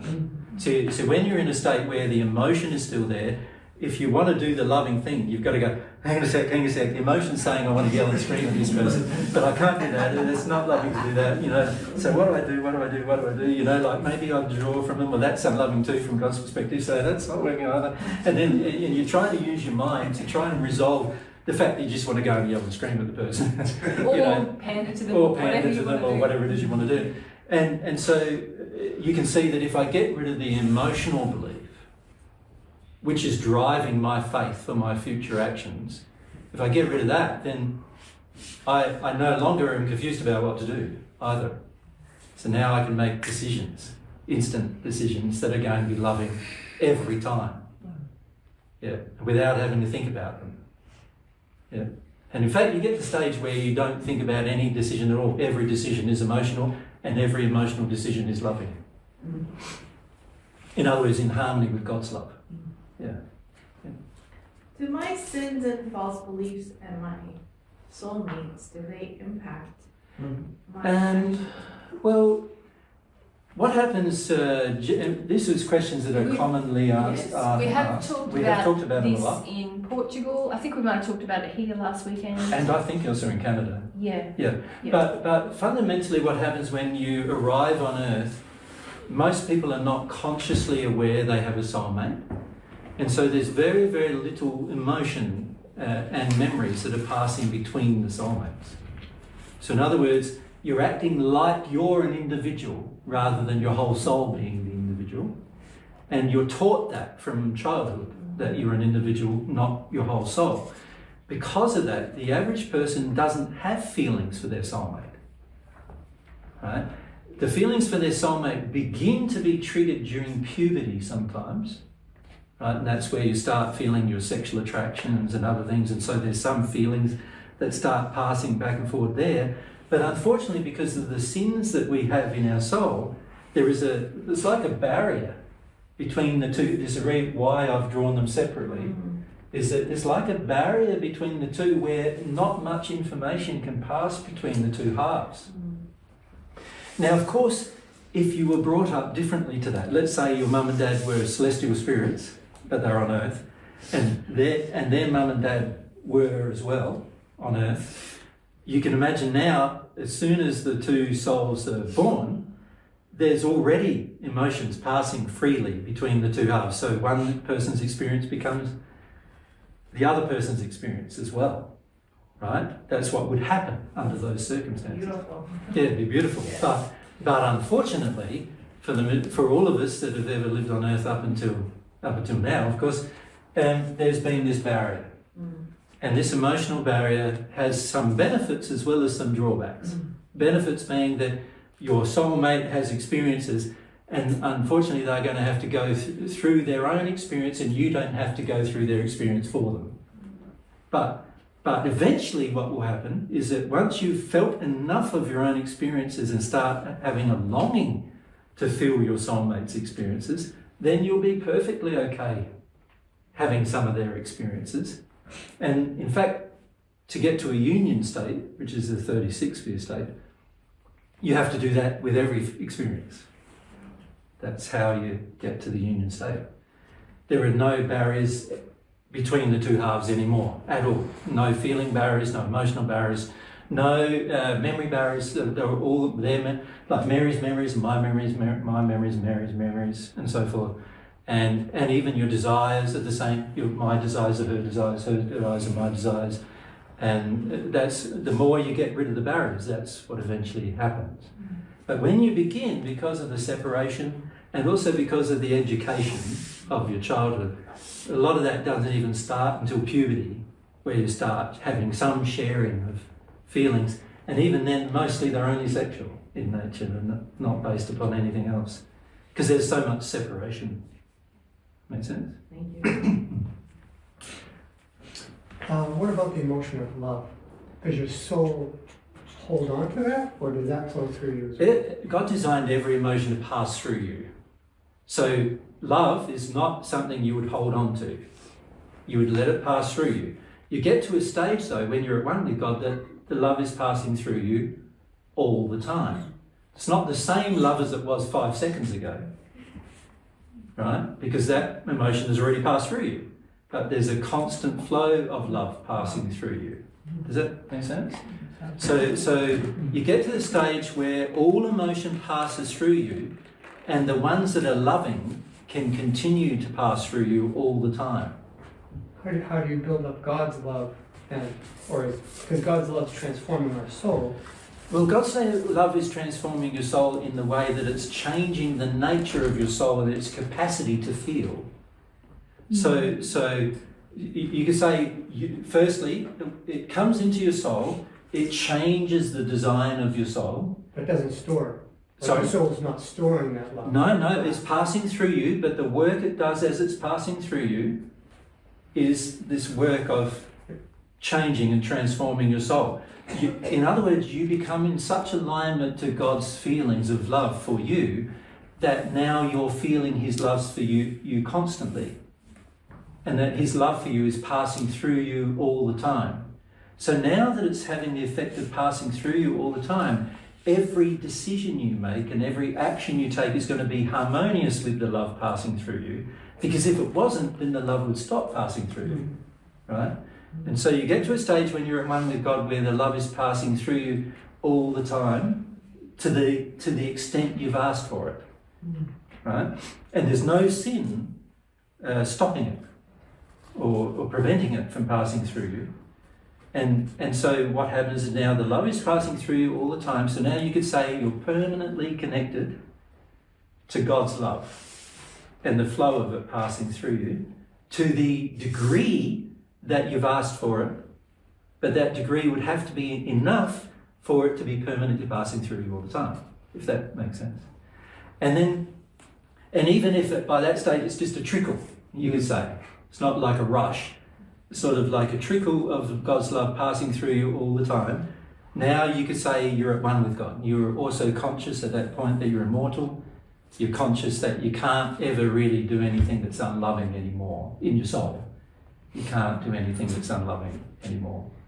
And that then guides your actions. So, and the reason why it guides your actions is that you're not thinking about your actions. Anytime you go to do something, you automatically feel the harmony with the love or the disharmony with it, right? And anything disharmonious you can't do. You don't even want to do it. You have no desire to do it. And physically you can't do it anymore. You follow? Yeah. That's a very good segue into the title of the talk, isn't it? Actually, the relationship between sin and your relationship with God. Yeah. Can you see what the problem of sin is from that explanation? Mm-hmm. Every sin you have is like a block to the flow of God's love. Right? So every sin you have stops God's love from flowing through your soul. There's a lot of reasons why it does, but one of the main reasons is because every sin creates an insincerity inside of you to desiring love in harmony with God. And you can't ask for it at that point? You can't ask for it anymore because your sincerity, which is the way God measures whether you want it or not, is now tainted by the sin. The sin is saying, I don't want it. I don't want the results of it. I don't want to feel it. I don't want to act upon those feelings anymore. I want to do what I want, what my sin wants. I want to do that. And so the problem with the sin is it creates a state of insincerity. It stops the flow of God's love into your soul, not because God wants to stop it, but because your sin stops it. It's an expression of your will for something other than God's love. I feel like. Yeah, it's like that. It's like, go away. Go away. Yeah. I don't want you. I want this. I want this, I don't want that. Yeah. I want to do this. If I have that, then I won't want to do this, but I want this. So I want the sin. I really want that. I want the sin and I really want the sin. So I want to do that, and if I get some of the love, I won't want to do it anymore. I don't want that. I want to keep doing this. And that's why the sin inside of you is such an important thing to look at for your relationship with God, because without you looking at it, what you're going to keep doing is you're going to fool yourself by asking for God's love, but you're not asking, because the sin is saying, I'm not sincere about it, I want my sin. Yeah? And so the relationship with God, you need to first become aware of the sin to realise, this is why I'm not receiving God's love. The sin is saying, I want that rather than that. The sin demands that it wants what it wants. It wants to keep the error. Right? And unless I'm prepared to become aware of it to the point where I awaken and then repent for it, then I'm going to stay in that state for the rest of my existence unless I get rid of some of the sin. And you could say in the end, the sins really create a sin against the Holy Spirit. The Holy Spirit being the conduit via which the love flows. So while I'm rejecting the love, and I'm not rejecting it intellectually, I'm rejecting it, my beliefs and my memories and my desire to sin is rejecting it, right? And my sin, the feelings that I have to sin, are rejecting the love. So I can think that I'm asking God for love, but actually my feelings are saying, I don't want it. And what God responds to is your soul, not your mind. So he's responding to the feelings you have, which are, I don't want it, I want to keep sinning. Yeah? And it's specific to each sin. So you can receive love on one topic, let's say, because you've awakened to it. Where you become repentant for that particular sin, yes, of course. And God's love can come to a degree, and then also remove the cause as to why you just wanted to do that thing, so God's love can do that. Yeah. But then if you've got other sins you want to continue, then of course now God's love can't flow again. You don't have to get rid of all your sins in order to receive God's love. No, but you need to be prepared to get at least rid of one each time. Yeah, that's what I mean, right? Pick them And off. this is why a person deals with the first one. Quite often the first one is a recognition that God's got love. So when we believe that God doesn't have love for us, that's a sin, right? And when we first have the recognition that God does have love for us, that's often the time that the person receives the first amount of love. But then they've got all these other sins. Now, how do they receive the next love? More love. They're going to have to deal with one more sin. Right? The first sin was being dealt with in the sense of rejecting God altogether. So that's been dealt with. Now I'm saying I want to receive some of God's love, and so I do. But now maybe what I want is God's love to come and solve my problems for me. That's a sin. So now if I'm going, I've got all these problems in my life, I want more of that love to solve my problems, that's a sin. And until I work through that sin, I'm not going to receive more. You follow? Yeah. And this is why people often receive it once and then never again. Because they never deal with anything else. Yeah. And this is why we've been talking a lot, isn't it, about the spiritual principles or the beliefs and the faiths we have on a spiritual level.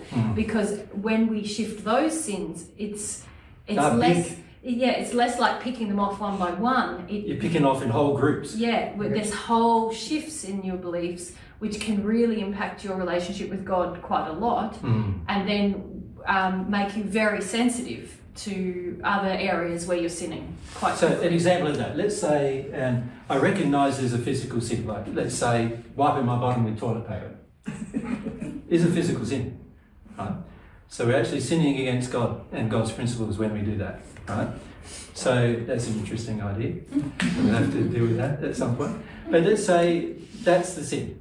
Let's say I do work through that by looking at the environment, the destruction to the environment, feeling about the destruction to the environment that's occurring to create my toilet paper. I look at the different options that I have, like bidet, I look at water as the solution rather than paper as my solution and so forth, and something that is replenishable and cleanable and all those kind of things. And I work through that emotionally, and I get to the point where I don't even feel like I ever want to wipe my bottom with toilet paper again. And the only time I ever do it in the future is under duress. In other words, when there's no other option. Right? So let's say that's what I've done with toilet paper. Now, that's a physical sin that I've addressed, but I might not have addressed all the economy issues that sin holds. So there's economy issues that are spiritual beliefs. In other words, where I don't understand the principle of love in economy and what economic action looks like. Now, if instead of dealing with that one little thing of wiping my bottom with toilet paper, I instead focused on dealing with the sin that I have regarding economy, that I'm prepared to do uneconomical things in lots of areas of my life.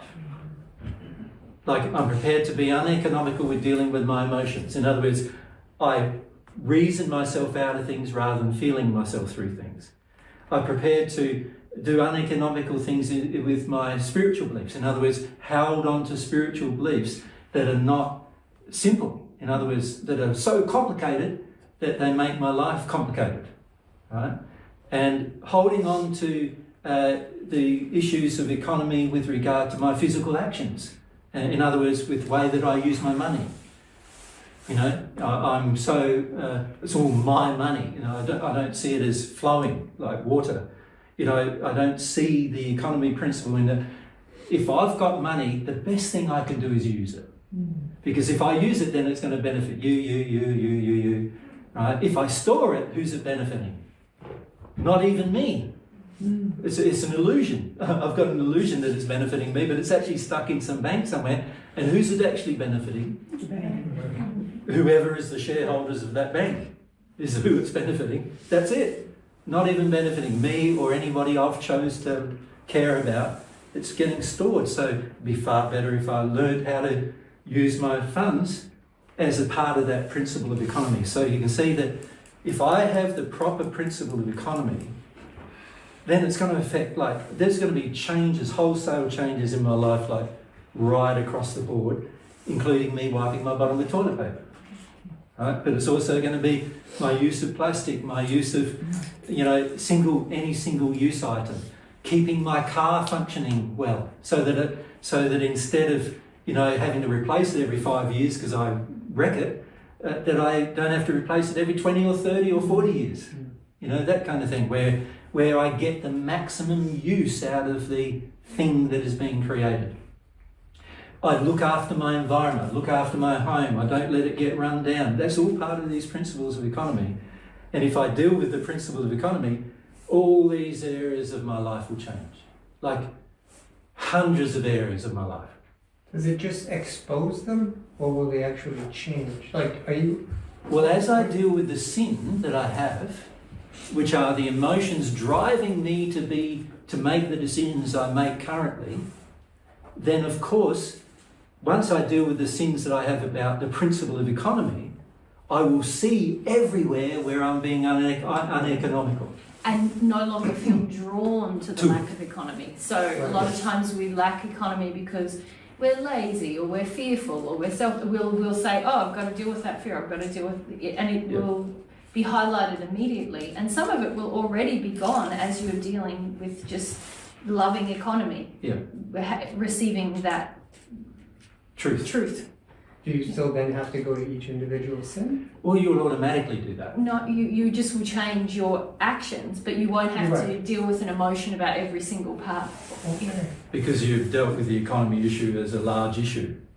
So you can deal with the small issue, like just wiping my bottom, which is an economy issue in a tiny little area of my life. Like it's a 1 minute process of your life, once or twice a day, let's say, where it's being affected. But then there's other areas of the economy issue that are affecting every single decision that you make every single day.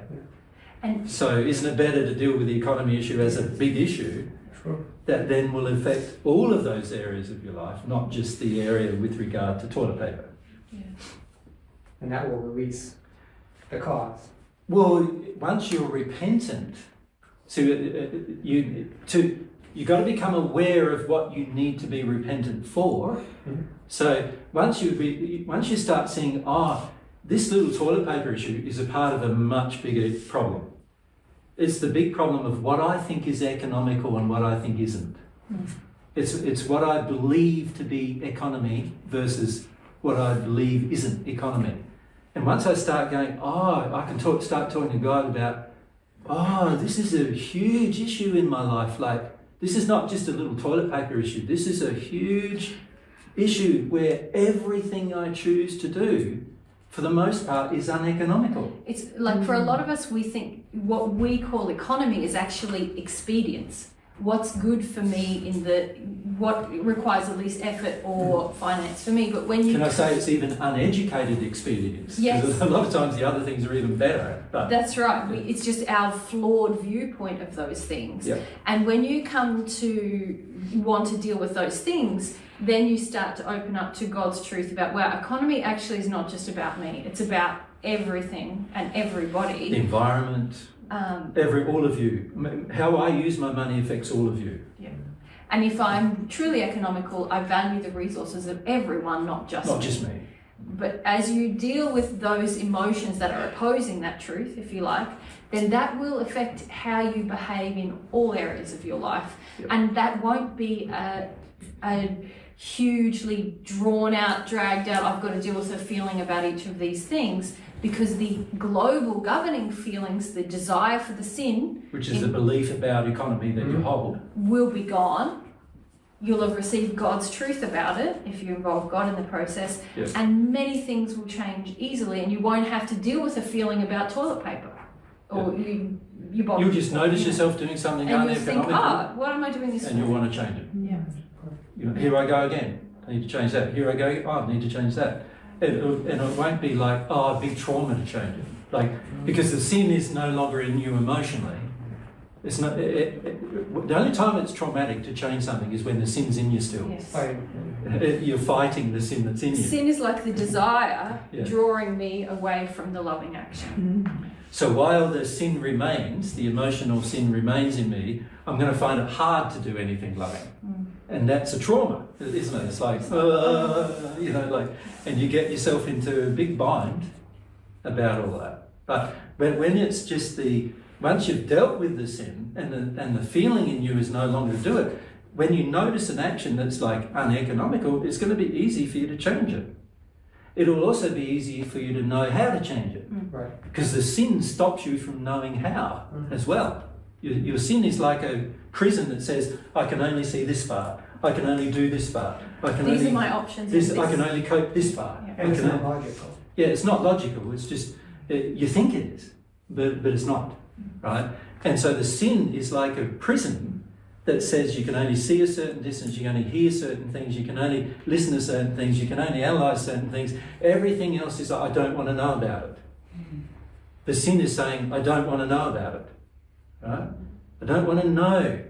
I don't want to know that people are lying to me every day. I don't want to know that, you know, I want to believe that everybody's nice, right?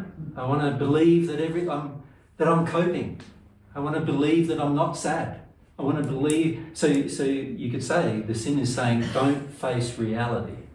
Can you see that? So it's saying, God says this is real, you're going, no, it's not. Your sin is saying, no, it's not. Your sin is saying, no, it's not. You know, like you're talking to really God saying, no, it's not real. What you've created is real, not real, is really what the sin is saying. And it's also saying that what us humans have created is the only thing that's real. Right? If you look here in this environment, what's the only things that are real? If you didn't maintain anything here for 10,000 years, what would be left? Nature, trees, animals, birds, creatures, because of the life cycles. I mean, would this be here? This building? No. Right? This building wouldn't be here. Would the cars outside be here? They'd be recycled by the environment. Right? Rust and all sorts of other things, that'd be recycled back to the earth, probably to dust, right? You know, the house, would that be here? No. Would the roads be here? No. It'll all be gone, right? So what is real is the things that God created to be permanent, and everything else that humans have created is only real for a short period of time, isn't it? Right? And that's really like our sin. Our sin is creating all of these things that are not permanently real, but we think they're real. So when we say, let's go to Durham, right, which is what? It's part of the 3 cities here, isn't it, in this region, you think that's a real place. But from God's perspective, it's, you know, in 10,000 years' time, it's not going to be there. Right? It's going to be a whole heap of processes that happen to the earth in between those times and here now.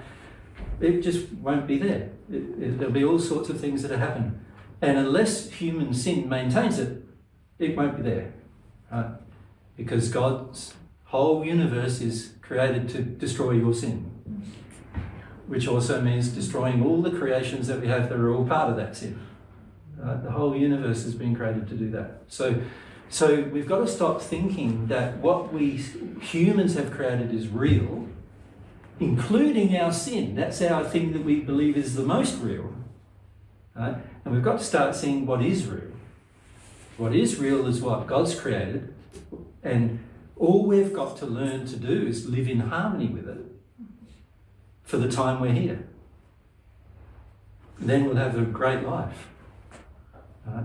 That's how we have a good life. Yeah. Now, what's the time? I think it's 1 o'clock. Yeah, 1:15. Okay. Now, I haven't really, because of your questions, I haven't really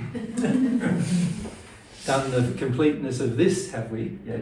So what we'll probably do now is have a break, shall we, for half an hour, have something to eat, and when we come back, I want to focus on how we've stored in these memories and how the hierarchy, if you like, of these 4 areas of our sin. That's what I'd like to focus on a bit. And then tomorrow we can start fleshing out actual issues and where the problems begin.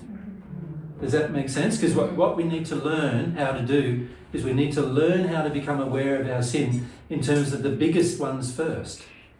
Because if you can solve your biggest ones first, then the small ones sort of drop away quite easily. Yeah? But most of us take the approach with most of our emotions that we want to solve the smallest thing first. Right? And that's not good for us because it means it's going to take us a long time. And what we want to do is try to reverse that so that we can start making progress that actually is impactful on our life. You know, because otherwise what will be happening is you'll be listening to divine truth for the 60, 70 or 80 years you're on earth, and then you'll pass and hardly any change is being made. Yeah.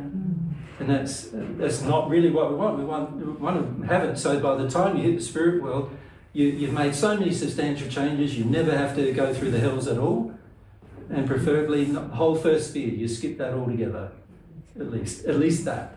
Right? And that's going to be a lot to do with how we deal with this sin, as to whether that's going to be a fact in our life, right? So that's what we want to do. So let's have the break. Come back at 1:45, George? Yeah, 1:45.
All right, so we've been discussing relationship with God requires awareness of sin, and we're right at the end of our discussion before we had lunch. We were talking about this relationship, weren't we? That you can start to see that while the sin remains, it's going to be very, very difficult to have a sincere desire to receive God's love and act in harmony with that love. And this is the problem we face, is the sin will demand things of us that the love is in opposition to, right? And because of that situation, we're going to be in a state where now the sin and the relationship with God are basically in disagreement with each other, right? And then the question then becomes, well, what are you going to do about that disagreement? So as we can see too, the memories which include, you could say, what is spiritual. Now, when we're talking about what is spiritual, we're talking about spiritual principles or spiritual beliefs, right? So the spiritual beliefs, you can put these in a hierarchy in the order that I've done them. The spiritual beliefs have the biggest effect on you. The emotional beliefs have the next biggest, and the sexual the next biggest, and the physical the last, in terms of the effect on you. So you can see from that the spiritual beliefs, which are stored in your soul as memories, if they are out of harmony with love, they're going to have the largest effect on all of your decisions. Most of your decision making will be happening around those beliefs. And yet the majority of people on earth don't think that way. They don't understand, actually, that almost every decision they're making is based upon some kind of spiritual belief that is flawed, out of harmony with love, or a sin. And so what we do when we're often discussing problems, and this is what we notice a lot when we meet with groups of people, is most people start discussing their physical problems or their sexual problems or their emotional problems. Right? And in the process of discussing those things, we're really saying that we think that our main problem are those problems. So when we talk about physical problems, they start talking about, oh, I'm sick, I've got this illness or this distress in my body. So that's an example of a physical problem, right? And the person says, well, I'm sick and I want to fix that sickness. So how can I fix that sickness? Now, for a lot of us, what we do is we then go, okay, what does it mean to be healthy? And we start questioning health and, physical health, and I eat better, or I do this better, or I do that better, and, I have the right diet, and I have the right vitamins, and I have the right things, and maybe take some, medicine as well that fixes me physically, not understanding that all of my physical problems come from spiritual beliefs, right? And the same goes with us sexually. We often go, I've got this relationship issue or that relationship issue or this sexual desire or that confused sexual feeling, and we're not understanding that most of those, all of those things come from our spiritual beliefs. And they dominate what we do. And the same goes emotionally. We're often going that, I've got this emotional problem or this particular problem, in my physical life, but it's really an emotional problem, the relationship issue, friendship issue, all those kind of issues. And we're so embroiled in the issues that we don't see the spiritual beliefs driving them. We don't see that the sin or the lack of harmony with love in our spiritual beliefs are what's causing us to make the choices and decisions we make. So we often make very large decisions.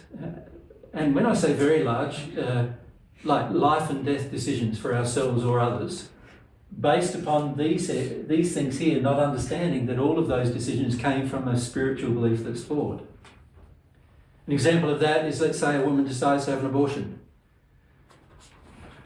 Like, she thinks it's there's an emotional reason for having one, right? And maybe a physical issue that she needs to have one. But actually it's driven by a spiritual belief. Right? So a spiritual belief that's flawed can actually cause you to murder someone else.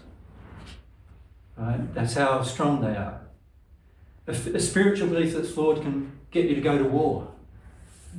It can get you to, harm somebody else. It can get you to harm your children. It can, even the people you love, you often will harm with a spiritual belief that's flawed. If the people you think you love, you'll often harm them because of this flawed spiritual beliefs. So these spiritual beliefs are things that you've got faith in that are out of harmony with love. So in other words, it's corrupt faith. But they're stored in your soul as with an emotional signature. That's why they're so hard to give up.